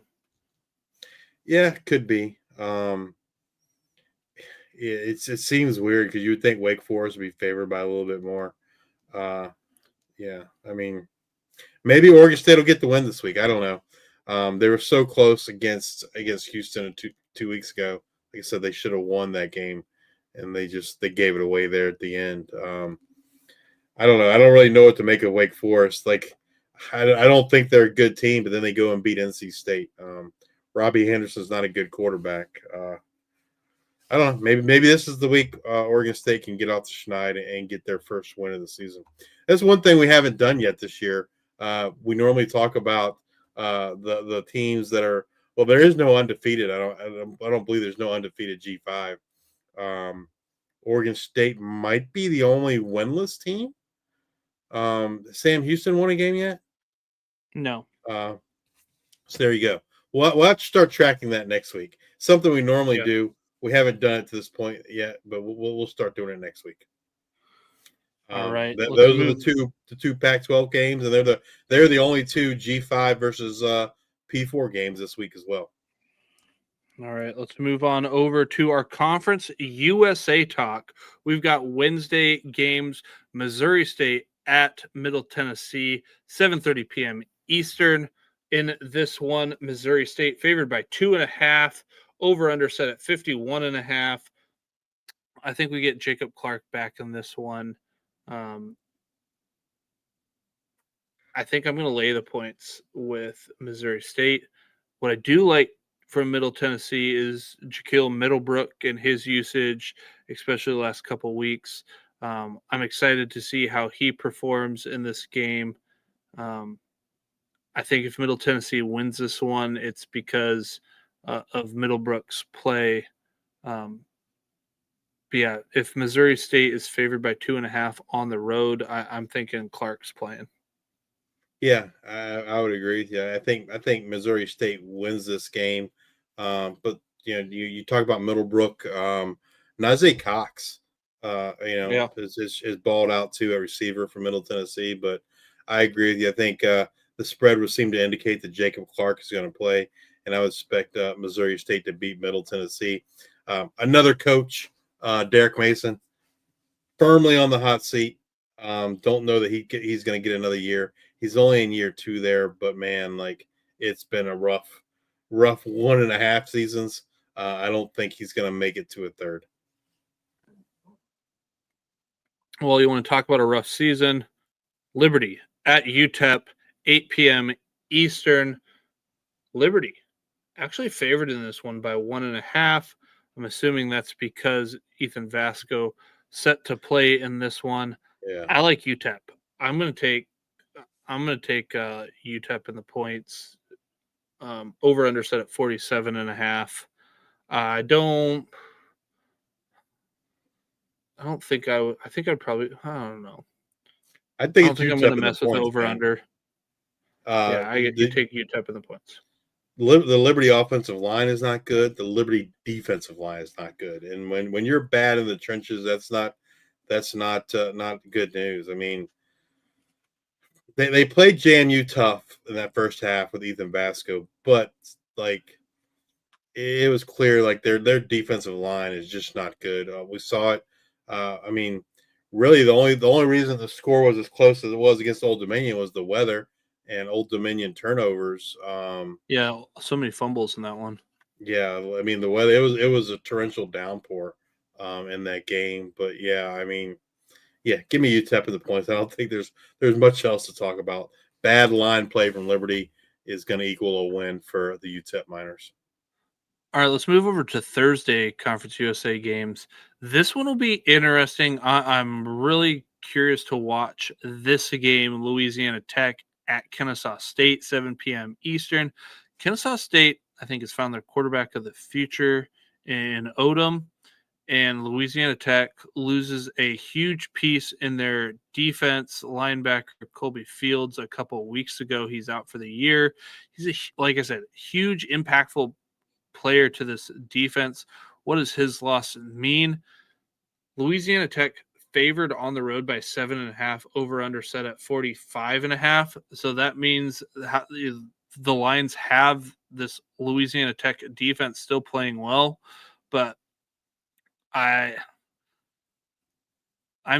kind of want to take Kennesaw State in the points. The run and hoot offense has been pretty explosive lately, but they really haven't played a whole bunch of like great opponents other than Wake Forest. I think that game was like a 10-9 game or something like that. Yeah, but I kind of like Kennesaw State in this one, but I am curious.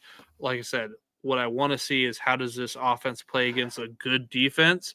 But is it the defense that we would have had just a few weeks ago? No, because Kobe Fields is out.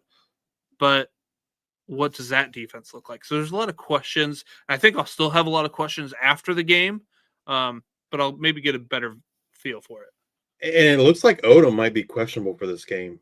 So he practiced. He'll be fine. I thought I read something today that he's on the pre-injury report. He's listed as questionable, which is kind of weird coming out of a bye. But their other quarterback, Dexter Williams, also on the questionable. So like both quarterbacks go in healthy and come out with injuries. Right. I don't know. But yeah, to your point, I mean, hey, which quarterback are we playing? We don't know. Louisiana Tech defense has been the class of Conference USA, and will. I mean, fortunately, they had the bye week to kind of get things figured out without Colby Fields. But to your point, that is a humongous loss. No doubt in my mind, had he played the entire season, he was the Conference USA Defensive Player of the Year. That's how good of a player is. And we'll see, what they're able to do to fill that void. All right, Jacksonville State at Sam Houston, 8 p.m. Eastern. Jacksonville State favored by 7.5, over under set at 55.5. Lay the points with Jacksonville State. Cam Cook, TCU transfer, been running the ball very well. The Sam Houston defense, very porous. Very bad. Jacksonville State. Yeah, Cam Cook have a monster game this week, right? Like, yeah, maybe he'll be our player of the week next week. One of ours anyway, because he should have a field day against the Sam Houston defense. They wouldn't even have to attempt to pass if they didn't want to. They just feed the ball to Cam Cook all day. All right, let's move on over to our American Conference games. Thursday, we've got East Carolina at Tulane, 7:30 p.m. Eastern. Tulane favored by 6.5, 54.5 over under. I'm steering clear of this game. ECU defense, pretty good this year. Tulane's offense overall has been great, but they just have some pockets of like, oh, they didn't play great for this stretch of minutes. I think this one will be a fun game to watch, but I think overall Tulane wins this one. I'm just curious to how long this ECU defense holds up. The I mean, the two midweek games, or the Thursday Friday game from the American, like I'm glad. First of all, I'm glad they're Thursday and Friday because I think they're two prime matchups. And with me being in Huntington over the weekend, I wouldn't get to see them on Saturday, so I'm excited to be able to watch both of these games Thursday and Friday. But I don't know, man. Like TCU, I mean TCU, ECU, like you said, look good both offense and defense, especially when they play G5s. They've had their trouble with the P4s, but they've looked dominant against the other G5s. It'll be a good test this week against Tulane. Tulane defense, I think, has played really well. The offense has been very, very up and down. And so I don't know, man. Like I feel like ECU could potentially pull off the upset this week and get a ECU win. just feels like this ticking time bomb of I'm just waiting for this offense to just explode like we saw last year. Maybe it never happens, but I just feel like they're ready to bust out. And it was just about this time last year when the coaching change happened. It just feels like it's gonna happen. I just don't know when. And maybe it's this week. I feel like if the game goes to a shootout, I don't know that Tulane offensively is going to be able to keep up with ECU. If it does end up being a shootout type game, it's going to be a good one. It's one I'm looking forward to Thursday night in the American. Well, then we have the Friday night game. Hopefully everybody is watching this one. Number 24, South Florida at North Texas. This North Texas defense has been playing lights out. 7:30 p.m. Eastern game. South Florida favored by 1.5 on the road. Over under set at 68.5. I feel like what's going to happen, I think North Texas wins. I think North Texas gets the win in this one. And here's the game script that it has to happen. So USF, anytime you're watching their game, they go so fast. They do these wide receiver screens. There's these 3 and outs, and we're so used to this North Texas offense being so explosive. I think they just run the ball. They've been running the ball really well the last few weeks. I would take the under the 68.5 because I think North Texas eats up clock. They run the ball. They keep the ball out of Byron Brown's hands. And then, when he does get the ball, maybe he's going to be hard-pressed to make stuff happen. We've talked about this defense being better all year long. I think North Texas gets it done and South Florida falls. But if South Florida wins, this is a huge win and really helps out their chances to go, Captain Obvious, helps them in their chances to go to the playoffs.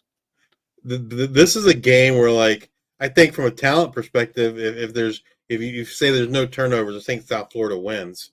Absolutely. But South Florida has been, they were so sloppy with the ball last week against Charlotte, man. They cannot afford. If they do that against North Texas, they're going to lose. 100%. They're going to lose. It's going to be a close game. It's going to be a good game. And I think what happens, I just feel, I don't know this, but I just feel like every time I watch South Florida, they have these 3 and outs. It's like they don't really get in a groove. But I think North Texas can make them pay and run the ball. They've got that great 2-headed approach. Caleb Hawkins really balling out. And then you got McGill there. I just really like what North Texas has right now. I think they're clicking. I think if they can kind of contain Byron Brown, because I feel like a lot of times when I watch South Florida, he bails them out with his legs. If they're able to contain Byron Brown and not let him get those big runs with his legs, then yeah, they certainly, I think, force him to kind of be a passer. I think that would favor North Texas. All right. Saturday American Conference game. We got Charlotte at Army, 12 p.m. Eastern. Army favored by 16.5. Over under set at 46.5. That is a large number. I don't think it's Army, big enough. Really? I don't know. Army hasn't been playing all that well, but Army's just going to run the ball. Charlotte is so bad. Like, honestly, I kind of think the 46.5, I'll be tempted to play the under because I think, like, obviously, Charlotte not going to provide much resistance. But I think it's just like one of those games where you start the game, you go to the kitchen, get a sandwich, you come back, and it's like the fourth quarter. Like, whoa, where did this clock go? I think it's gonna be a fast paced game. I think Army covers the spread. I think Charlotte's not good. The game's at West Point.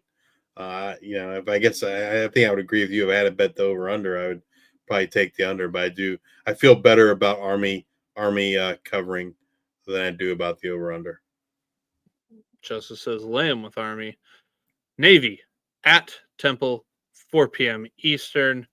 Navy favored by 9.5. Over under set at 53.5. I will be kind of interested to see how Temple's defense responds after that huge win that they had this week.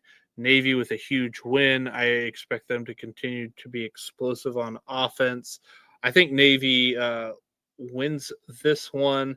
I think I'm going to lay it with the points. I don't know. Maybe I'll take the over 53.5. Actually, I'll take the over 53.5.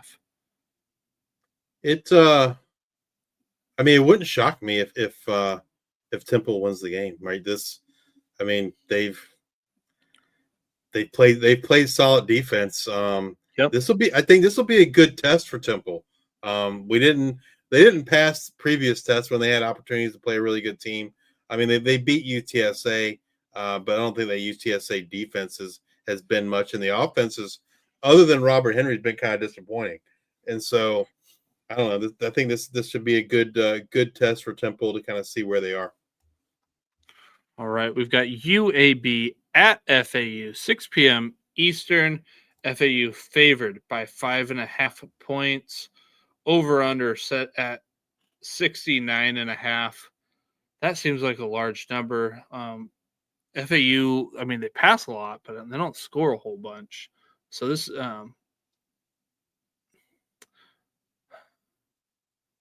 UAB's defense is just so bad. I think I take FAU. I think I lay the points at 5.5. I don't like that hook there, but I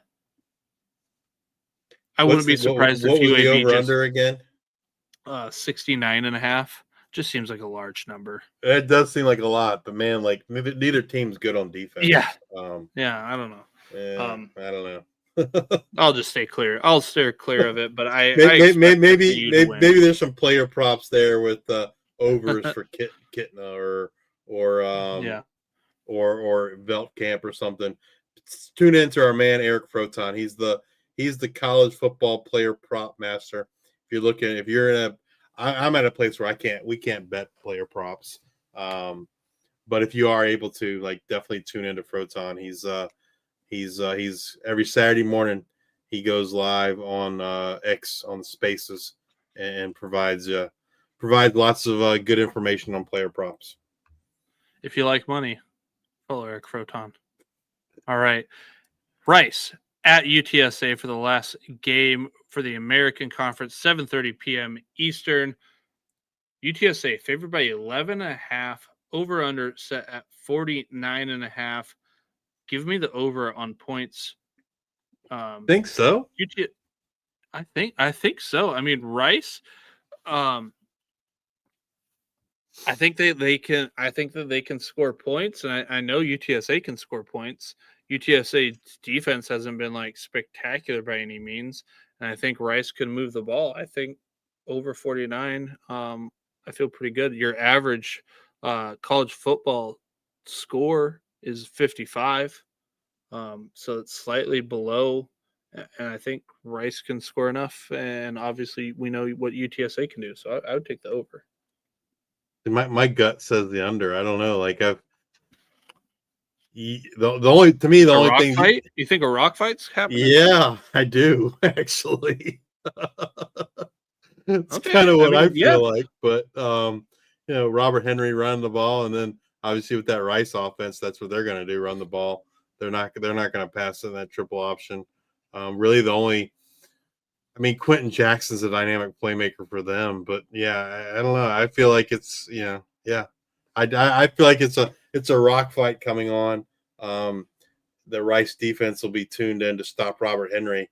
It's going to be up to the UTSA passing offense to get things going, which they have not really been able to do much up to this point through the end of the year.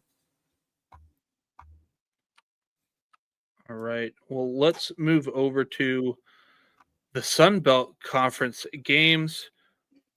We have Thursday conference games, starting with Southern Miss at Georgia Southern, 8 p.m. Eastern. Southern Miss favored by 3.5. Over under set at 60.5. Lay the points with Southern Miss. I don't like that hook there with the half, but Georgia Southern just has not played well all year. Southern Miss has honestly looked pretty good. They've had a hiccup here or there, but like I said, I picked Georgia Southern to be one of the teams in the championship in the Sun Belt, but they just have not played well at all. Even with all those guys coming back on defense, give me Southern Miss on the road. Yeah, I agree. Southern Miss is a team that I put money on back in August to win the Sun Belt West. And maybe we talked about Texas State. Having that hiccup last week kind of opens the door. But yeah, I'm with you. Georgia Southern, has not looked very good.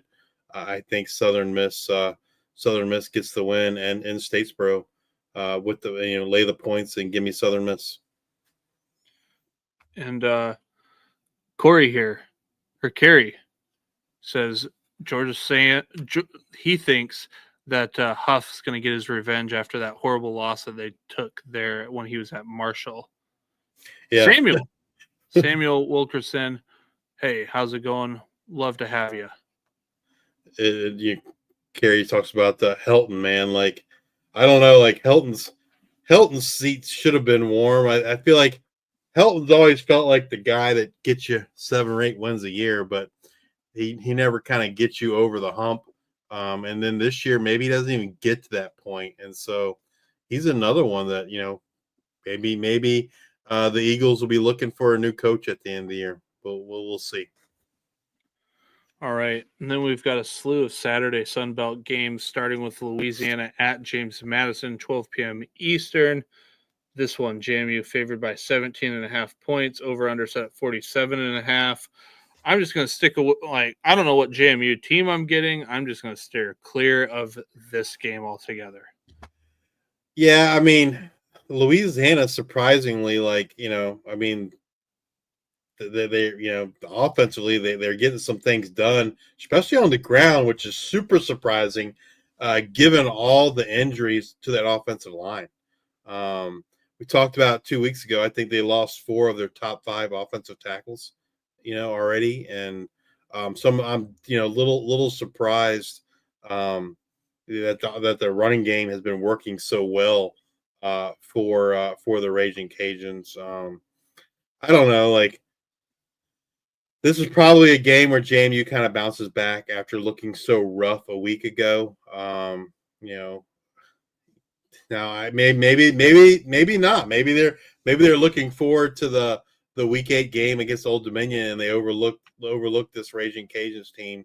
But I don't know. This feels like a bounce back game for JMU to me. All right, App State at Georgia State, 3:30 p.m. Eastern. App State favored by 2.5 on the road. Over under set at 56.5. I'll be kind of curious to see if JJ Cole gets a start again. I'm going to look for App State to lean on the run game heavy here. This passing offense has not looked the same since Swan went out. But also they're having a lot less turnovers with Swan out. So it's like, all right, do you want to look good, or do you want more opportunities to score points?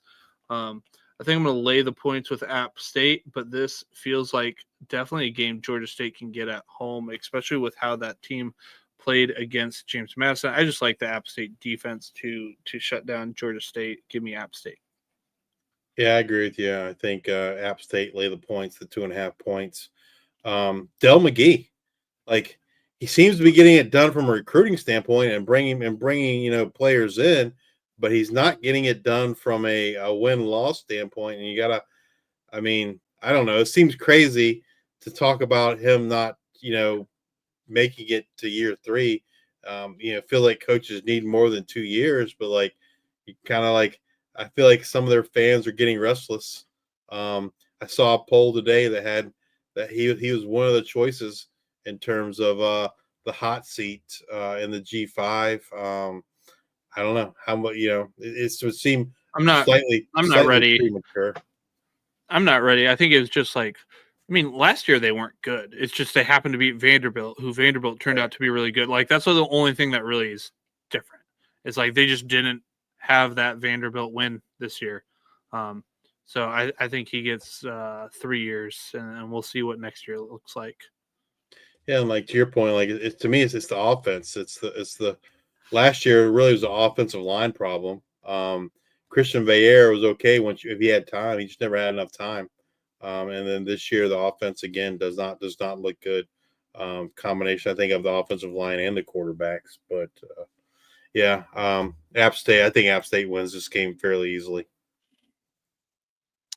All right, then we've got Old Dominion at Marshall, 3:30 p.m. Eastern. Justice going to be at this game. ODU favored by 14.5. Over under set at 55.5. I mean, I probably, parlays are for suckers, but like give me the over 55.5. Give me ODU with the 14.5. I expect both teams to be able to score in this one, but especially ODU. So I'm curious to see how ODU's defense plays against Carlos Del Rio Wilson. Yeah, he's been on fire the last 2 weeks. But the ODU defense has played really, really well all year. I saw this stat, and I'm probably misquoting it slightly, but it was something about like, how many teams where their offense is averaging over 7 yards and the defense is giving up under 4 yards. And there was only 5 teams. All of them were P4 except for Old Dominion. I think it was Old Dominion, Indiana, Georgia. I don't remember who the other 2 teams were. Maybe Ole Miss and Missouri. But anyway, like the Old Dominion defense has played phenomenal. I'm interested to kind of see what they do against Carlos Del Rio Wilson. Like I said, he's played really well the last 2 weeks. And again, I talked about JMU overlooking Louisiana.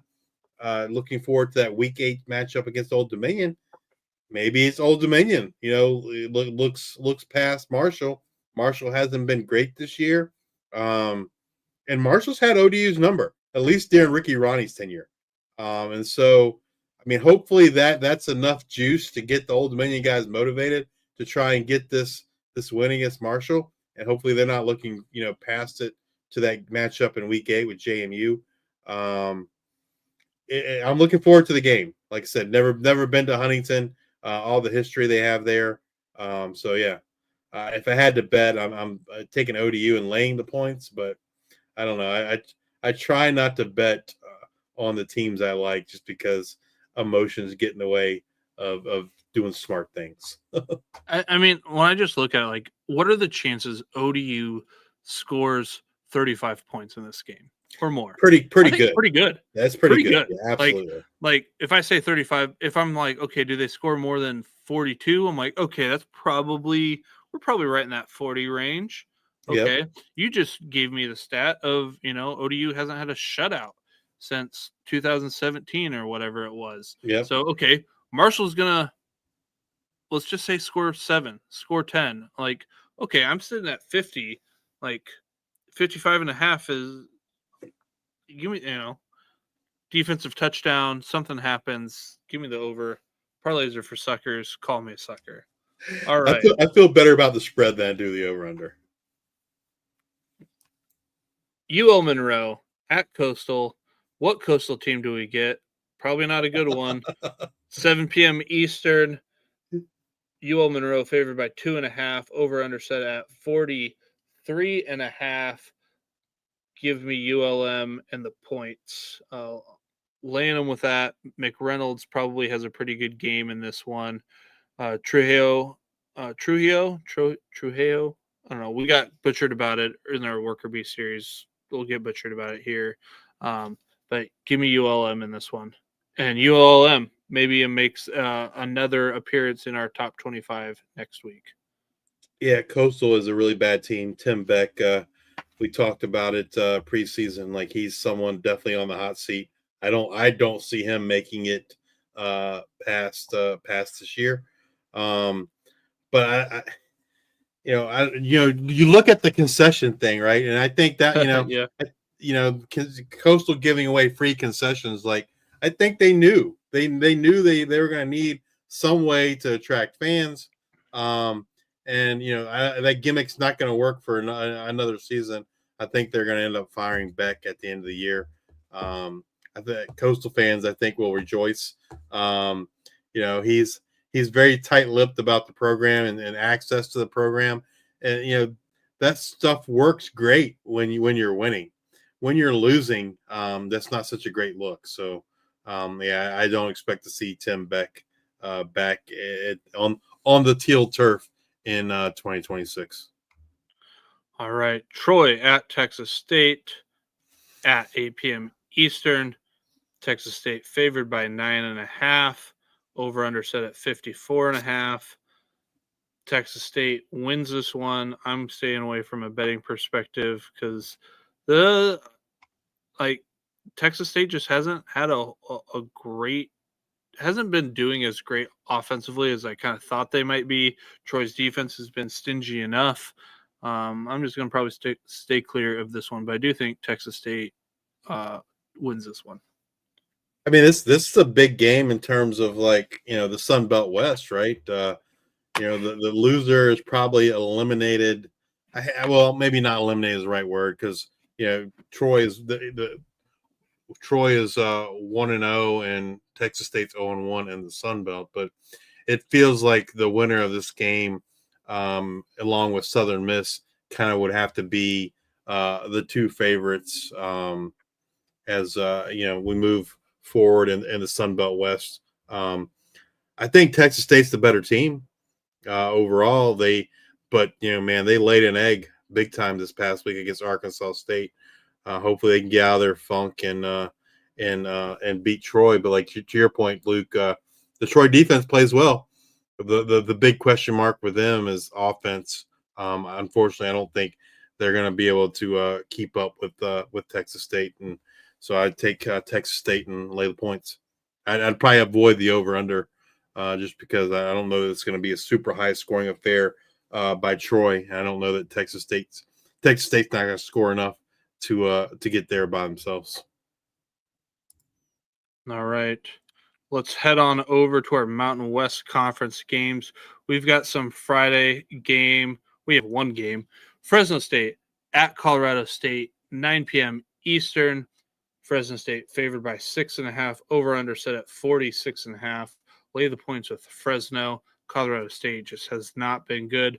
Fresno State, while they have also not been good, they've got glimpses of it. That defense has been playing pretty well. You have a good defense going against a bad offense. Give me Fresno State. This feels like another rock fight to me, man. Like another just ugly game. I don't know. Jalen Dupree versus Bryson Donaldson, Rayshawn Luke. I feel like it's another low-scoring affair. Like a 20 to 16 kind of game, 20 to 14, something like that. I don't know. Like I'm not. It doesn't. If I'm going to watch a Friday night game, it's probably not. I mean, I'm going to watch it because it's G5, but I'd much rather tune into the South Florida, North Texas game. But yeah, this is going to be a rock fight. Colorado State we talked about earlier. They haven't looked good. Two games on Saturday. I am pumped for both of the Mountain West. Air Force at UNLV, 3:30 p.m. Eastern. UNLV favored by 6.5, over under set at 68.5. You heard that right. 68.5 with a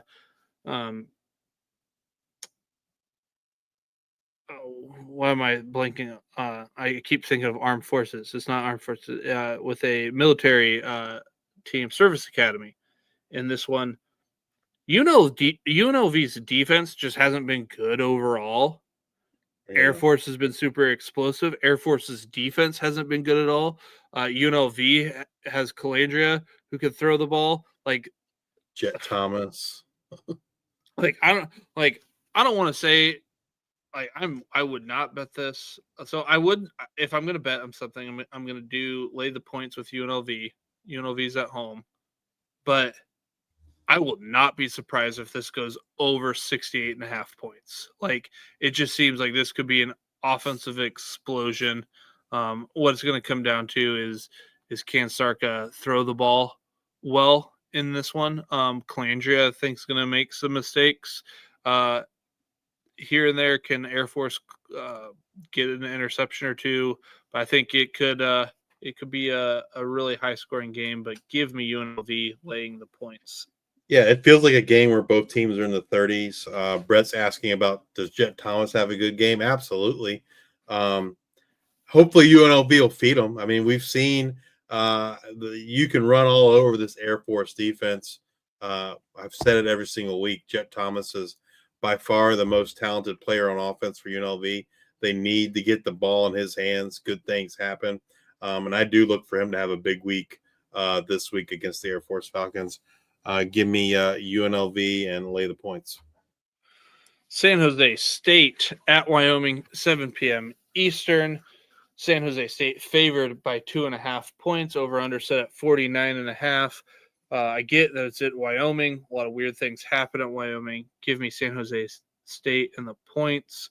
I am tempted to take the over of 49.5 just because of how explosive San Jose State can be, but I think I feel pretty good in doing this, the 2.5. Yeah, Wyoming's not going to help you get to that 49.5 points. I mean, offensively, they just can't score, man. Yeah, I agree with you. The play here is San Jose State and laying the points. I don't know, but I personally not going to bet it. I cannot trust Walker Egan. The last two games he's been phenomenal, for sure. The weeks before that he was terrible, and so he's very much a Jekyll and Hyde quarterback. Which version are we going to get against here in Wyoming? I don't know, but I don't know. Did you hear anything about Sam Harris? Brett's asking about Sam Harris. I did not, but can definitely look into that. Oh boy, Proton, we're gonna have to flip it. We talked about you earlier. If you want some, the prop master, the prop master in the house, Eric Froton, showing some love to the G5. Let's go. Another game coming up. Not the one that I'm pumped for yet, but it's New Mexico at Boise. Boise favored by 16.5, over under set at 61.5. I mean, I like Boise in this one. Like I said, I think New Mexico is a better record than they are a team, and I think this one will show us, or at least show me in this one. It's good. I think it's going to show us more about New Mexico than necessarily about Boise State, right? How I think New Mexico is a good team. The question is, how good are they? I feel like they, for the most part, I feel like they play good fundamental football. Boise State, man, they're just not. Maddox Madsen looked terrible last week. I would assume the New Mexico game plan will be, stack the box and force Maddox Madsen to beat you. Obviously, getting Matt Lauder back helps, right? He's kind of the safety blanket there for Maddox Madsen. The boy. I mean, I guess that there was a somewhat of a bright spot. Even though they lost, I think the Boise State defense played better last week than they have in the weeks prior. But yeah, I mean, I think this will be a fun game to kind of see where both teams are in terms of what to expect for them in terms of Mountain West and who is a contender and who's a pretender. And I couldn't agree more, Brett. Like, I want to know what New Mexico's identity is as well. I expect Lane to throw the ball to a healthy Keegan Johnson, and that would be their primary offense, I think, in this one. And then Bankston, like they got Bankston and Scott Ray Humphrey, the two-headed monster there at running back. Both look good, and I'm sure like that's what they're going to want to do, right? They're going to want to run. I feel like they're going to want to run the ball against this Boise State defense. We saw Air Force have success running and passing against Boise State, so it'll be interesting to kind of see what New Mexico can do. And Brett says some weeks they like to run the ball a ton, some like they like to pass. I might have to look at it. I don't know off the top of my head, but how many games in that is Keegan Johnson healthy, and are they run heavy in that one? And then he's available and they pass more. I think he's the key in this one. All right, San Diego State at Nevada, 10:30 p.m. Eastern kickoff. San Diego State, I do that every week. San Diego State has been playing great. Nevada, I think maybe makes that switch to their freshman quarterback Carter Jones in this one. I think it doesn't hurt. San Diego State favored by 7.5. I would lay the points of San Diego State in this one. Yeah, I agree. I mean, the San Diego State defense has played really well, and then they get the ball in the hands of their playmakers, Lucky Sutton and Jordan Napier. They let those two guys go to work, get the ball in their hands, and I think they're going to roll. I think a freshman. I'm sure Trey White, the defensive end there, the edge rusher for San Diego State, he's probably licking his chops, thinking about going against a true freshman this week. Carter Jones gave him some juice last week against Fresno State, but I think this is going to be another dominant performance by the Aztecs here in week 7. All right. And then last game here in the Mountain West Conference. This is the other game I'm excited for. I'm hoping to see maybe some explosions, some fireworks. Utah State at Hawaii, 11:59 p.m. Eastern kickoff time. Over-under set lower than I thought. It's at 57.5. Hawaii favored by 1.5. I like Utah State. Give me Utah State in the points this week. This is probably the game I'm looking forward to the most in the Mountain West. Alejado, can he do it again? For a second. Well, I guess they had the bye, but second straight game, can he be explosive again? Bryson Barnes, hopefully he's back for Utah State. I think if the two of those guys are healthy, we could be in for a very fun game that basically starts at midnight, doesn't end until 3 a.m. on the East Coast. But I think it'll be an entertaining game and one that hopefully you stay up for and watch, because if both of these quarterbacks between Barnes and Alejado, it can make it a fun game. I think we see Barnes back having that bye week. I do. I do. I agree. I tend to agree with you. But the travel's kind of rough, and so yep. I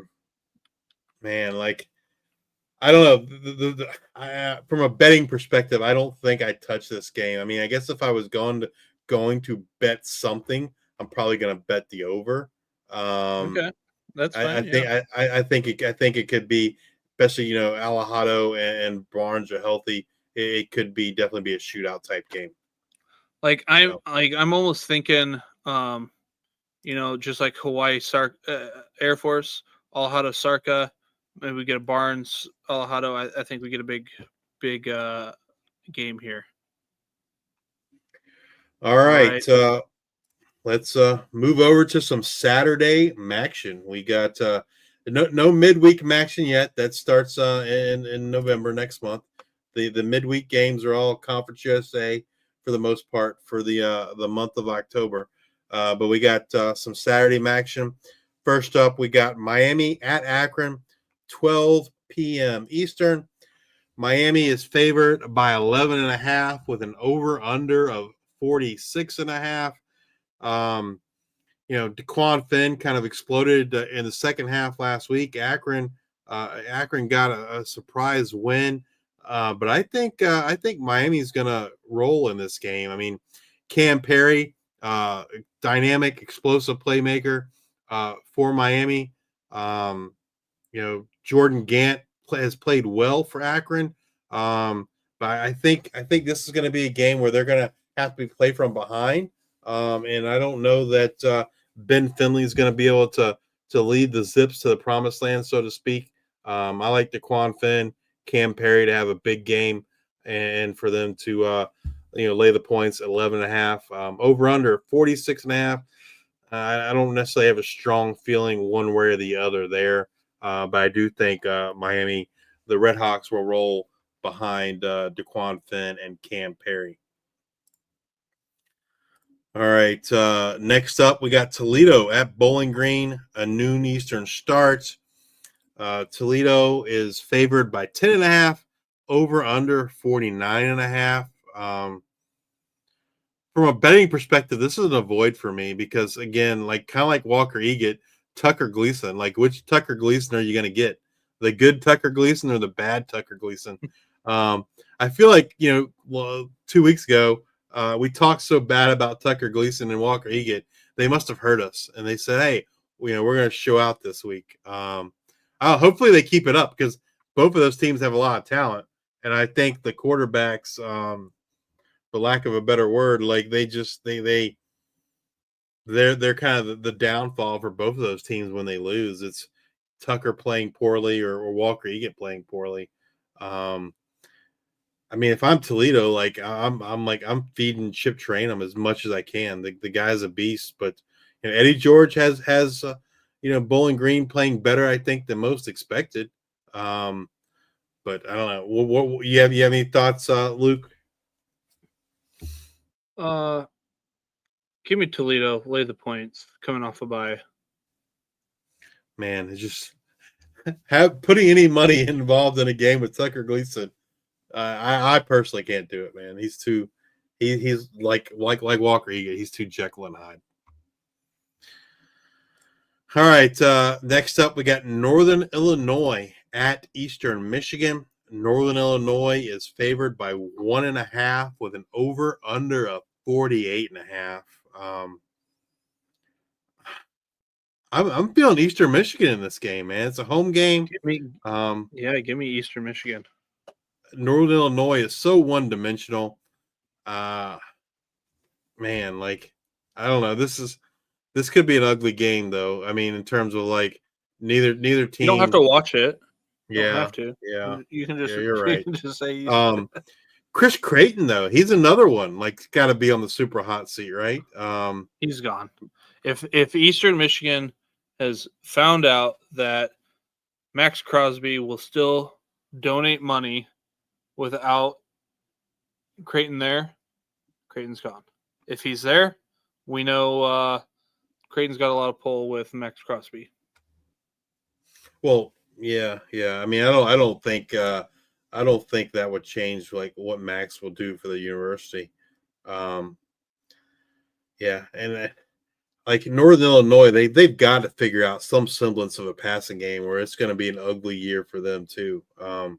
We had preseason. I think we both had high hopes for Josh Holst, and it's just not. It's not playing out that way at all. They've got to make some moves to the passing game for them to have any success this year. And I don't know. It's going to be an ugly game. It's probably going to be a competitive game though. One team that's can't play defense but can throw the ball over the field. The other team plays pretty good defense and can't throw the ball. They can only run the ball. Be a contrast of styles. Should make for a good game in terms of the score. All right, another one that does not excite me at all. Kent State should get a win though. It's UMass at Kent State. Kent State's favored by 2.5. Over under 50.5. Earlier we were talking about winless teams. UMass is also a winless team. I don't think that changes this week against Kent State. I think Kent State, while I think from a talent perspective they're not a good team, I think they're playing well for Mark Carney, and I think they're gonna get the win against UMass this week. Give me Kent State laying the points. I mean, for UMass to have any hope, they need to get Rocco Griffin and Jaquan Gibson back. But even with those two guys, I still think Kent State gets the win. Yeah, how Kent State played, what was it, 2-3 weeks ago against Buffalo? Yep. I think Kent State wins this one. All right, the final game for MACtion, the final game for Week 7 in terms of our previews. We got Ball State at Western Michigan. Western Michigan favored by 7.5, over under of 43.5. I like Western Michigan, but I don't necessarily like the. I mean, I like it better if it was like 6.5. I feel like 7 is kind of the sweet spot. The over under, yeah. I mean, I don't know. I don't necessarily think it's going to be a high scoring affair either. So this is probably just an avoid game for me. But I do expect Western Michigan to win. To your point, Ball State got very lucky against Ohio. Ohio played terrible, and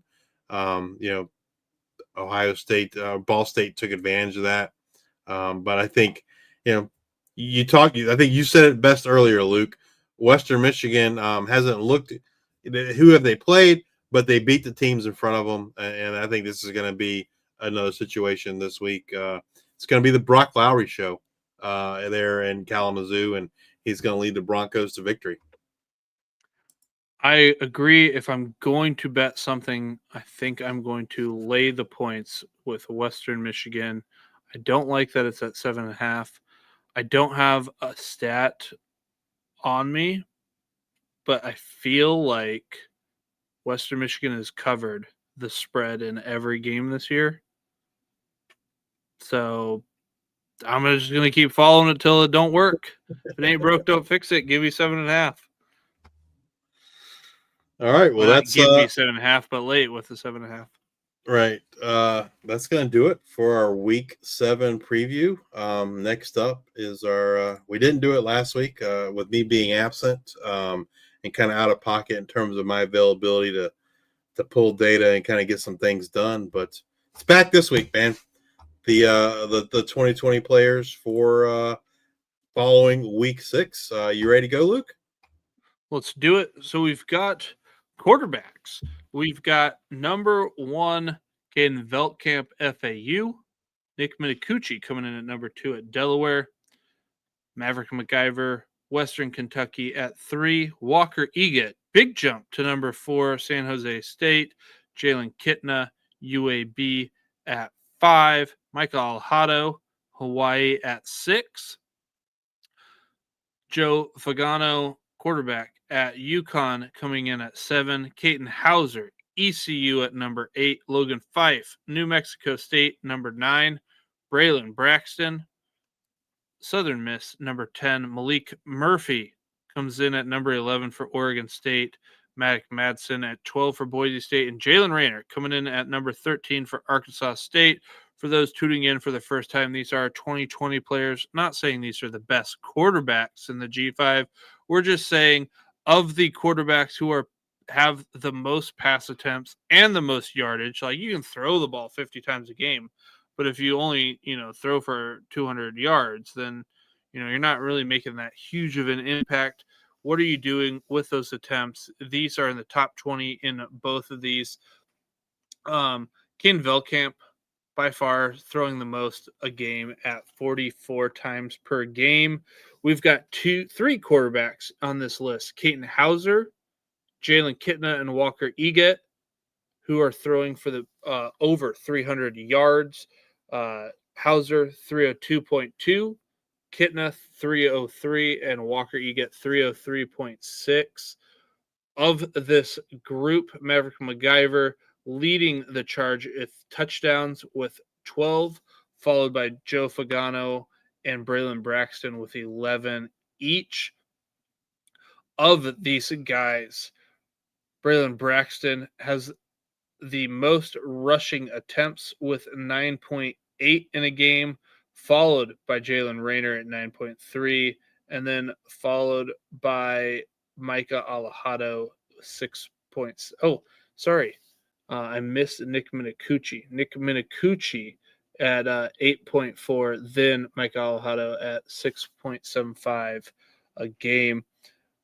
Walker Egat is the only one in this group with an average depth of target over 10. He's throwing 12.3 yards per attempt.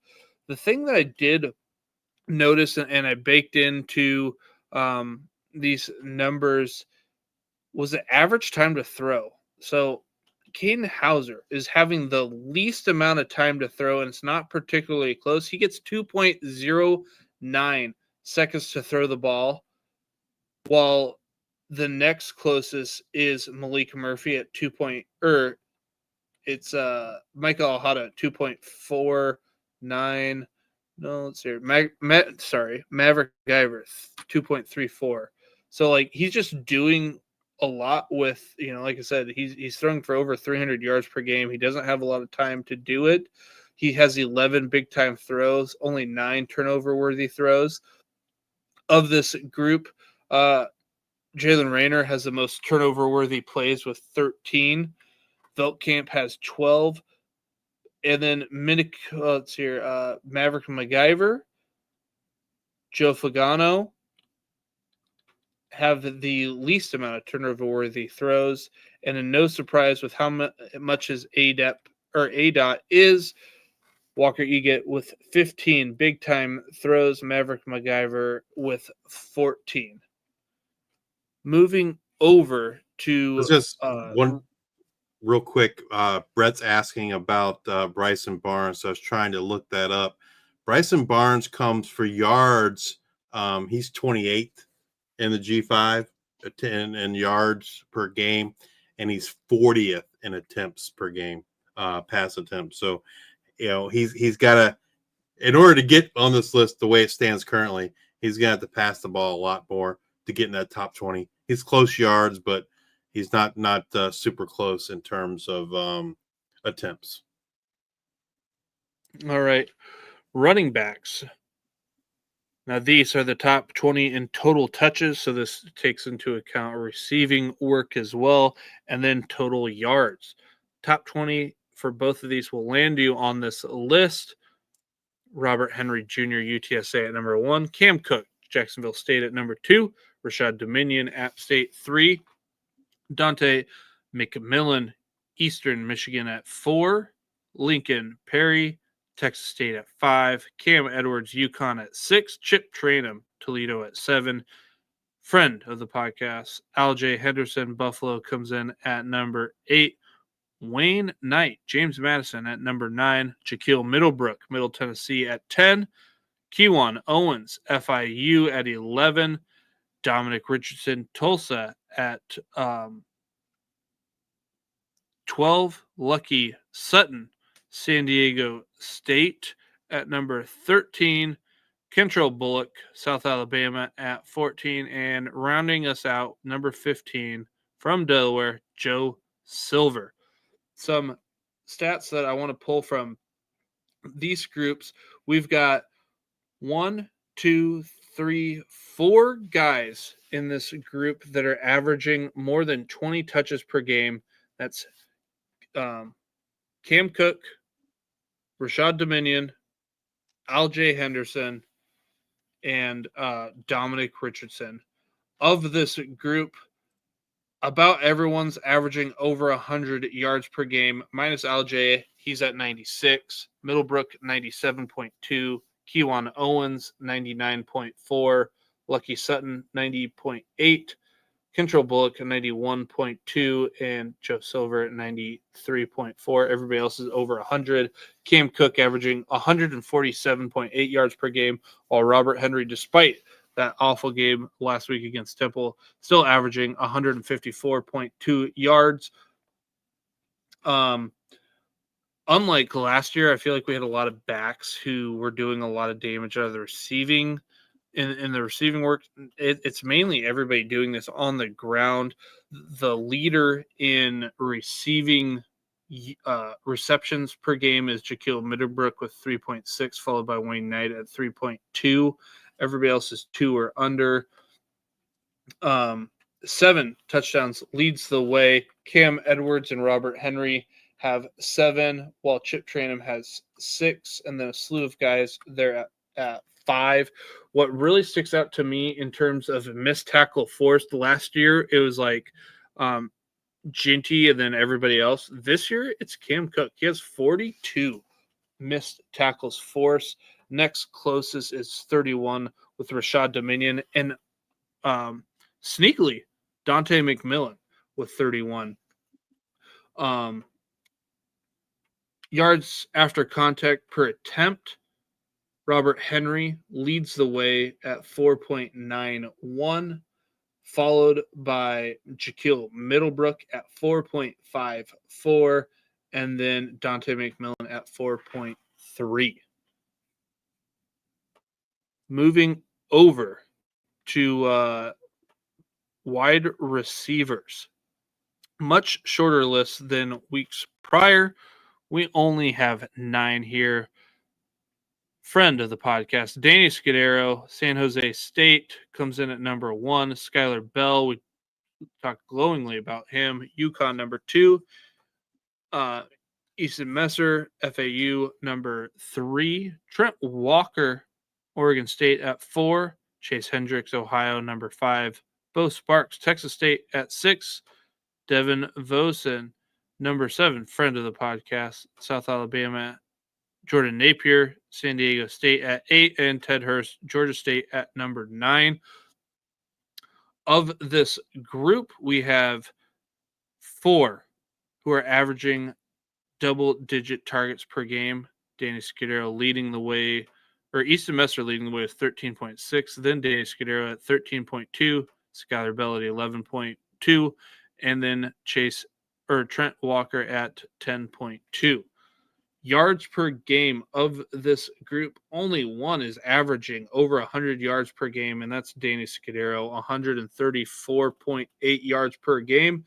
Everybody else is 80 yards or above. Ted Hurst being the lowest at 80.2. And then almost getting that century mark is Easton Messer at 99.4. Trent Walker, the only one of this list with a goose egg in the touchdown department. So he's just ready for a breakout of sorts. But Skylar Bell leads the way with 6, followed by Bo Sparks with 5. I believe he had 4 in one game. Is that right? Or is that 3 in one game? He had 3, I think, in week 1. And then a lot there at 2. Danny Scudero also has 4. Danny Scudero leading the way in ADOT with 14.8. Then Bo Sparks at 13.6. Chase Hendricks 11.9, and Ted Hurst 11.5. Moving over to the tight ends, and this is just it's getting harder each week, honestly. Usually it gets a little bit easier. I think it's getting harder here for this 4-5. I don't know if number 1, number 2, and number 3 is going to really change all that much. 1 and 2 probably won't. Maybe they flip-flop. But Dorian Thomas, New Mexico, comes in at number 1. Gavin Harris, New Mexico State, comes in at number 2. Eli Finley, Louisiana Tech, at 3. Peter Clark, Temple, at 4. And Isaiah Cummings, App State, at 5. New to this list is Peter Clark. He's averaging 3.4 targets per game, 2.4 receptions a game, 45.8, and leads this group with 3 touchdowns. He has an ADOT that's also leading this group with 10.2. I think Dorian Thomas is getting 7.8 targets per game. Then Gavin Harris at 5, and then it's kind of like everybody else. Isaiah Cummings still at 5.4, but with this quarterback change in AJ Swan being hurt, like his production's just not been there as much. Eli Finley just had a down week before their bye, so we'll see if he can bounce back. All of these tight ends are averaging over 40.4 yards per game. Eli Finley, Isaiah Cummings, the only two with a goose egg from this group. What you like about Clark is he's got an ADOT of 10.2 that I mentioned earlier. Eli Finley doing the most when he gets the ball in the hands. His yak per reception is 10.2 yards. But like I said, this is like Dorian Thomas and Gavin Harris, and then kind of everybody else. And I'm not sure if Eli Finley will really move from that 3 spot, but if App State can't get things figured out, Isaiah Cummings might be coming off this list before you know it. All right, well, let's move over to the big guys on the offensive line. We're going to start with the centers, and they're all ranked by our we have our own offensive line rating system that I worked on this offseason. We started doing offensive line, I want to say the last 2 weeks of 2024. And in the offseason, I worked on trying to figure out a better way to kind of deal with offensive linemen in terms of like ranking them and rating them. So developed a formula to kind of give us a score. That's what we've been using. We tweaked it a little bit, I think, after week 2. I tweaked it a little bit. But anyway, number 1 for the centers, he's been number 1 for the last, I think, 3 weeks, is Brock Riker from Texas State. He has a G5 Hive rating of 79.98, and he has allowed 0 pressures in 355 snaps. Coming in number 2, Elijah Fisher from UL Monroe, 79.38 rating, and he has a negative play rate of 0.72%. Number 3, Jacob Spomer, Fresno State, 78.51 rating. He has a pressure per snap percentage of 2.7. Number 4, Anthony Boswell, Toledo, 78.46 rating. He has a negative play rate of 1.33%. And rounding out the top 5, making his debut, is Josiah Chenault, Kennesaw State, 78.07 rating, and he has allowed 1 pressure in 288 snaps. All right, moving over to the guards. Number 1, Shadre Hurst, Tulane. He's our highest rated offensive lineman for the G5. He has a rating of 82.06.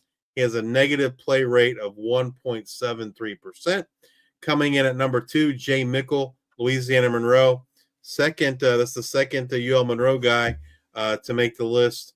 He has a rating of 81.27. He's allowed 2 pressures and 275 snaps. Coming in at number 3, Gabe Blair, North Texas, 79.99 rating. Has a negative play rate of 0.96%. Number 4, Talik Lockett, Texas State, 79.91 rating. He's allowed 0 pressures and 277 snaps. Rounding out the top 5 for the guards is Kyle Juergens from Connecticut, 79.52 rating. He has a pressure per snap rate of 2.9%. Moving over to the offensive tackles, number 1, he's been number 1 for the last couple weeks, is Cage Casey, Boise State, 79.66 rating. He has a negative play rate of 2.3%. Coming in at number 2, a bright spot on a very bad Coastal Carolina team is Nick Del Grande, 79.33 rating. He's allowed 4 pressures and 313 snaps. Coming at number 3 in the second Texas State offensive lineman, Dorian Strawn, 78.67 rating. He has a pressure per snap rate of 4.19%. Coming in at number 4 and making his debut, Trevor Brock for Buffalo, 78.55 rating. He's allowed 6 pressures and 387 snaps. And rounding out the top 5, Travis Burke from Memphis, 78.51 rating. He has a negative play rate of 2.63%. All right, we're going to move over to the defensive side of the ball. and these guys are ranked by their havoc rates, sacks, quarterback pressures, stops, basically, causing negative plays to the offense. Number one for the second week in a row, Dylan LaBarbera, Nevada, 21.66% havoc rate. He leads the G5 in havoc rate. He has 5 sacks on the year. That ranks third in the G5 among defensive ends. Number 2, Jamon Tapp, Southern Miss, 19.28% havoc rate with a rush win rate of 25%. New to the list is Adam Trick, coming in at number 3, Miami of Ohio, 17.69% havoc rate.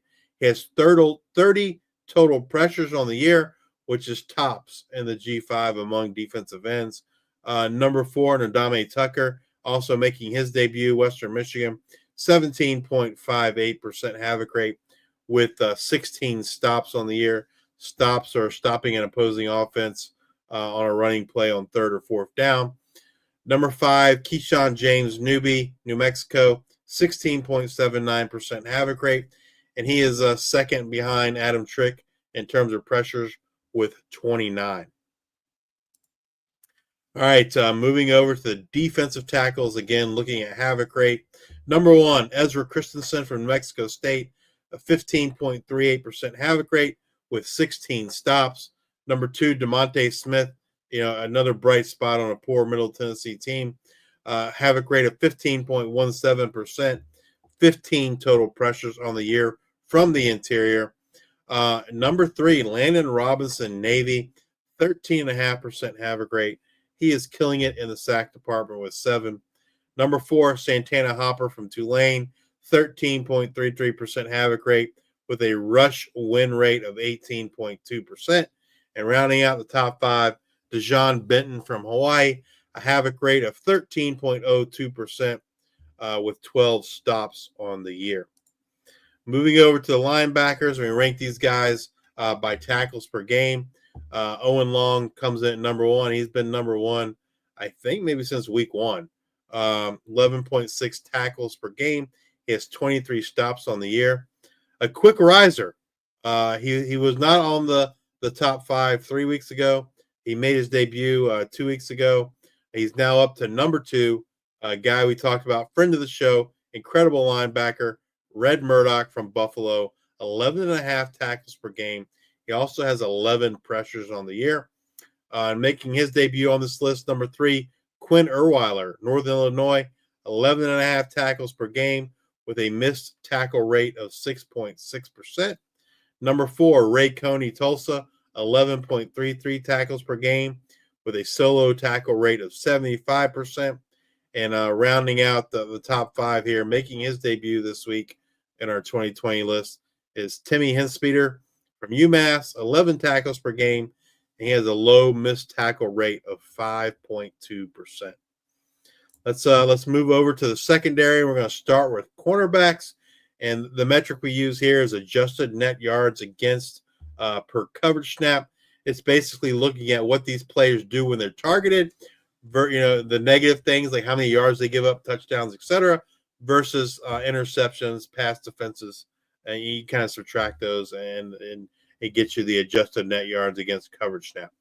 All right, number 1, Elijah Green, Tulsa, negative 0.286 adjusted net yards against.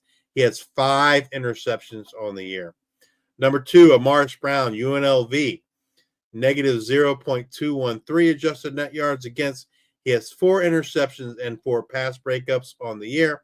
Number 3, Devon Armstead, North Texas, negative 0.112 adjusted net yards against with a quarterback rating against of 26.3. Number 4, Nazir Ward, Western Kentucky, adjusted net yards against of negative 0.060. He also averages 2.7 tackles per game. And rounding out the top 5, making his debut this week, Chris Johnson, San Diego State, negative 0.068 adjusted net yards against per coverage snap with 4 pass breakups on the year. And we'll round things out with the safeties, same metric, adjusted net yards against per coverage snap. Number 1, Shakari Foster, Louisiana Tech, negative 1.105 adjusted net yards against with a quarterback rating against of 0. It's pretty amazing season so far by Jakari Foster. Number 2, Emmanuel McNair-Warren, Toledo, impressive safety. I say it every week. He'll be drafted come April. Adjusted net yards against of negative 0.564. And he's not only getting it done in the passing game, he also is there for run support. He averaged 5 tackles a game. Number 3, making his debut on the 2020 list is Christopher Robinson from UL Monroe. Adjusted net yards against of negative 0.226. He has 1 interception on the year. Number 4, Jalen Lewis, Western Kentucky. Negative 0.222 adjusted net yards against with 2 interceptions and a pass breakup on the year. And rounding out the top 5 is Tyler Brown from James Madison. Negative 0.215 adjusted net yards against with a quarterback rating against of 2.8. Very, very impressive season by Tyler Brown and Jakari Foster. Those guys are really getting it done in pass coverage. And that's going to do it for our 2020 guys here after week 6. All right. If you've made it this far, then you're here for the waiver wire honey after week 6. We're here for anybody who's playing college fantasy football. And we're going to start with the quarterbacks first. I'm going to start here with Liam Sarka. Last week, we'll be able to talk about him. He will get picked up everywhere if he's not already. In 6-point passing touchdown leagues, he's scored 37.02, 41.02, and 45.68 over the last 3 weeks. If you missed earlier, fun fact: Sarko with 200 plus passing yards, 100 pass rushing yards in 3 straight games. Last players to accomplish that: Lamar Jackson in 2015, Lamar Jackson in 2016, and Dak Prescott in 2014. Go pick up Liam Sarka. 27% owned now. They've got UNLV this week. Like I said, I assume he will be over that 30% threshold. Somebody who's hovering right there at 29% is Anthony Calandria. They play Air Force in week 7. Air Force allowed Michael Alhado to score 36.88 points. And they just allowed Blake Horvath to throw for a career high of 339 yards in week 6. Horvath just scored 48.56 points against Navy. Look for Calandria to eat in week 7, especially if this Air Force offense continues to put up points. I look for Anthony Calandria to be a waiver wire pickup for you this week. And he's on bye. But we have to mention Nick Minicucci. Coming into the week, Minicucci was quarterback 30, overall number 36. Last week, I told you to go pick him up as we were likely to see 35 or more pass attempts in this game. And I told you that he can use his legs because Western Kentucky had been allowing quarterbacks to run on them. Fast forward to game action, we saw Minicucci throw the ball 47 times, run for 55 yards and 3 touchdowns. Could have been a 4th touchdown. He got you 32.06 fantasy points. He's now quarterback 20, number 21 overall. Heading into their last bye, pick him up now. Only 19% owned. Justice, who do you have for your quarterbacks? So probably the top quarterback I would recommend picking up this week is of the 3 of my 3 is Brock Lowry, Western Michigan. Only 2% owned. He plays Ball State this week. He's got 20-plus points in 4 of 5 games. 3 of those games is 25-plus points. He's a dual threat. He's in, you're getting into conference play, and he's someone I think that if you're looking for a quarterback, particularly in a 4-point passing touchdown league where the dual threats kind of take over, Brock Lowry is definitely someone to look at. Next up, Jalen Rayner, Arkansas State. He's only 28% owned, and my guess is people last week were tired of waiting. They're tired of waiting. Jalen Rayner, and by all accounts, I understand why they did what they did, and people dropping him. He had a rough year, but he had a great game this past week against Texas State, 39 points. Maybe he gets things back on track. I don't know. So he's definitely someone to kind of look at there in the waiver wire. He is on a bye this week. And then the last guy I want to recommend, I don't recommend starting him this week because he's going against my Old Dominion Monarchs. But when we talked about that game, we talked about the awesome performance of Carlos Del Rio Wilson the last few weeks. And he's had 3 games, the last 3 games, 30 points, 34 points, 24 points. He's a dual threat quarterback, 6% owned. He is the Marshall offense. They're going to go as he goes. I think it's going to be a rough week for him against the Old Dominion defense, but moving forward, Carlos Del Rio Wilson is a quarterback that can probably help you on the waiver wire. Justice, can I give one more quarterback? You said Jalen Rayner on a bye, Carlos Del Rio Wilson, maybe not a pickup. I'll make it quick. Gavin Wimsatt. If he starts, Jacksonville State, do you know who they play this week? No, I don't know. I don't remember now. Sam Houston. That's Sam enough Houston. Analysis that needs to be done. Sam Houston. Logan Fife, I think, scored like over 20 points against Sam Houston. I like Gavin Wimsatt, especially, I'm expecting Gavin Wimsatt to be back. He's a dual threat. He can run a little bit with his legs. Pick him up if you absolutely need somebody. I think he's like 2% owned. Oh, 4. He's 4% owned. All right. Well, let's move over to the running backs. My first recommendation is it's kind of a cheat code. It's Gabriel Benyard, Kennesaw State. He's really a wide receiver in real life, but he has dual eligibility on Fantrax. He's 17% owned. They play Louisiana Tech this week. In PPR formats, he's had 15-plus points in 4 of 5 weeks, 3 touchdowns on the year. Again, if you're in a non-PPR, I'm probably not going to pick Benyard up. But if you're in a PPR format, he's definitely someone to pick up, and you can use him in your running back spot. Number 2, Zylan Perry. Talked about that Louisiana running game earlier and how surprising it's been that they've done so well given the injuries along that offensive line. He does have a tough matchup this week against JMU. He's only 8% owned. He's had 20-plus points in their last 2 games, and he's hit double digits in 4 of 5. It could be a rough week in terms of his production this week because that JMU run defense is pretty good.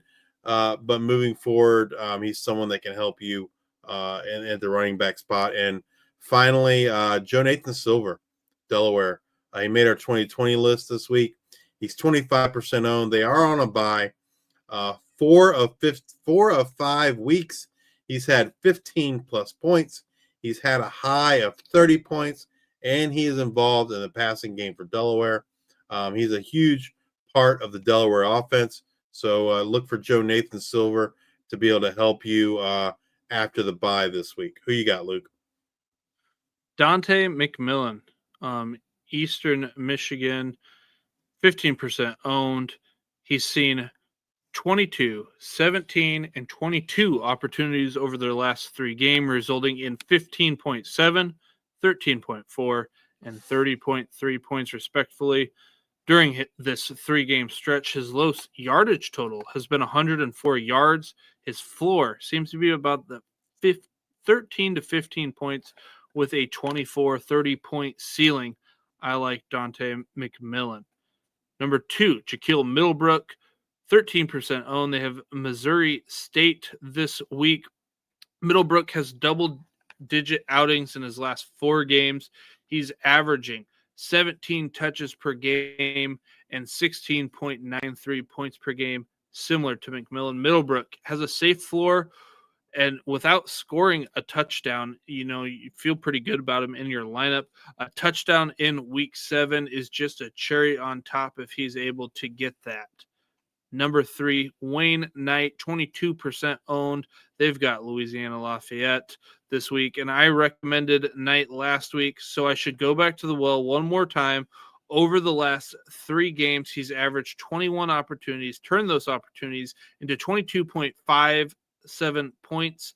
Louisiana is coming off their bye week, but allowed Marshall's Michael Allen to run for 138-2, and Eastern Michigan's McMillan to run for 126 yards. I like Wayne Knight to be a pickup and play here in week 7. Wide receivers, I'll go first in this one. Camden Brown, Georgia Southern. They've got Southern Miss in week 7, 19% owned. Brown has not had a single-digit fantasy performance thus far this season. He's seen at least 5 targets in every game and been averaging 17.8 points per game. He's wide receiver 34 on the year in full-point PPR leagues, and he's still widely available. Go pick up Camden Brown. Number 2, Jordan Napier, 28% owned. They've got Nevada this week. We continue to talk about Jordan Napier. He's also a 2020 guy. So that he's in the top G5 in targets. He's in the top G5 in yards per game. Last week, we saw him haul in all 7 of his targets for 153 yards and 1 touchdown. That was good for 28.3 points. Given Napier's usage, he's a safe option for 12 to 15 points with 25-plus point game, with a 25-plus point game in his range of outcomes week to week. And then Cortez Brown. They're on a bye this week. He's 10% owned, but he's had a relatively quiet game this last week in which he only had 2 receptions on 3 targets for 26 yards. However, one of those receptions was a touchdown.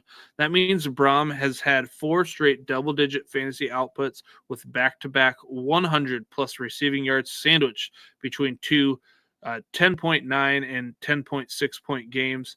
Memphis has UAB after their week's bye. We've talked about how bad that UAB's defense is. Pick up Cortez and stash him for a week 8 play. Justice, who you got for your wide receivers? So my number 1, Braden Pegan, Utah State. They have we've talked about this matchup against Hawaii earlier. Should be a high-scoring affair. He's 11% owned. He's had 12-plus points in 4 of 5 games and 4 touchdowns on the year. Look for Braden Pegan to have a big week this week in a game that's got shootout written all over it. Next is Najee Cox, Middle Tennessee. Talked about him being a bright spot on this Blue Raider offense. He's 17% owned. They play Missouri State this week. He's had 20 plus points in I think 2 games. He's had double digit every week, and 4 touchdowns on the year. And then rounding out my 3 guys, he's on a bye.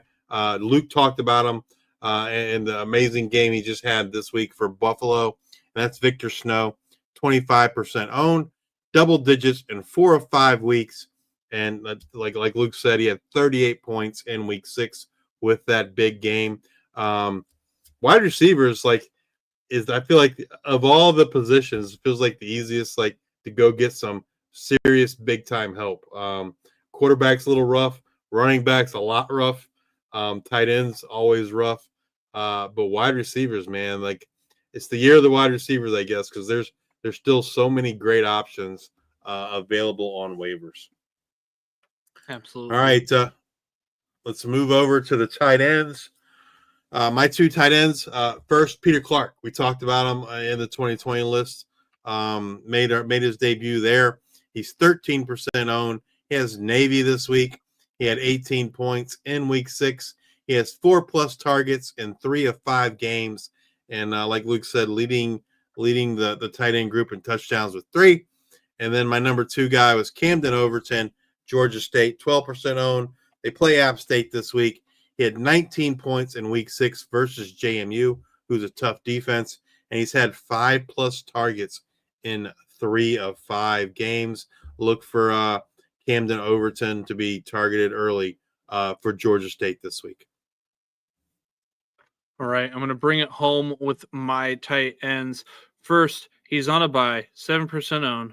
Gavin Harris. I talked about the top 2. It seems like it's just going to stay the top 2.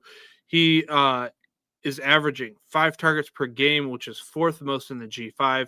His 52.2 yards per game is 2nd most in the G5. These stats are dragged down by his play in week 6. He did not have a good game against Sam Houston, which was surprising. He only had 1 reception for 7 yards. They've got to bye this week, like I said earlier, but they play that struggling Liberty team in week 8. I look for Gavin Harris to get back on track in week 8.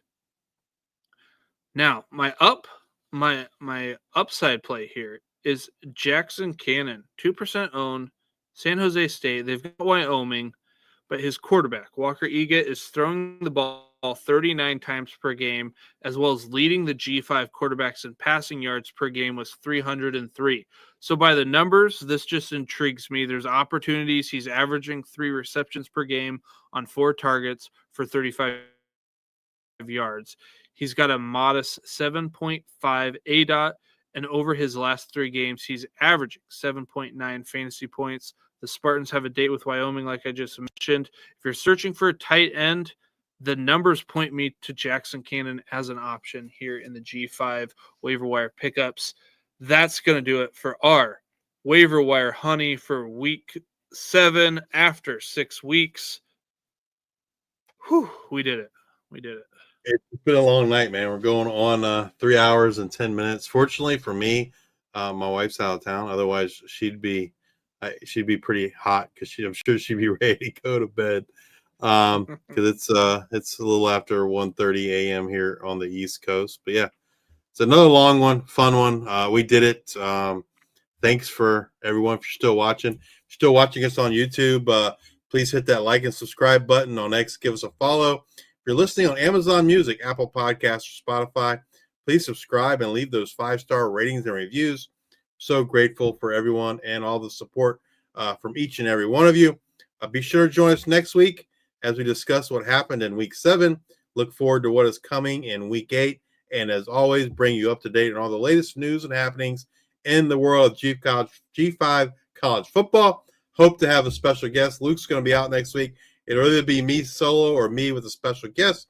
Tune in next week to find out who that special guest is. Until then, we are the G5 Hive.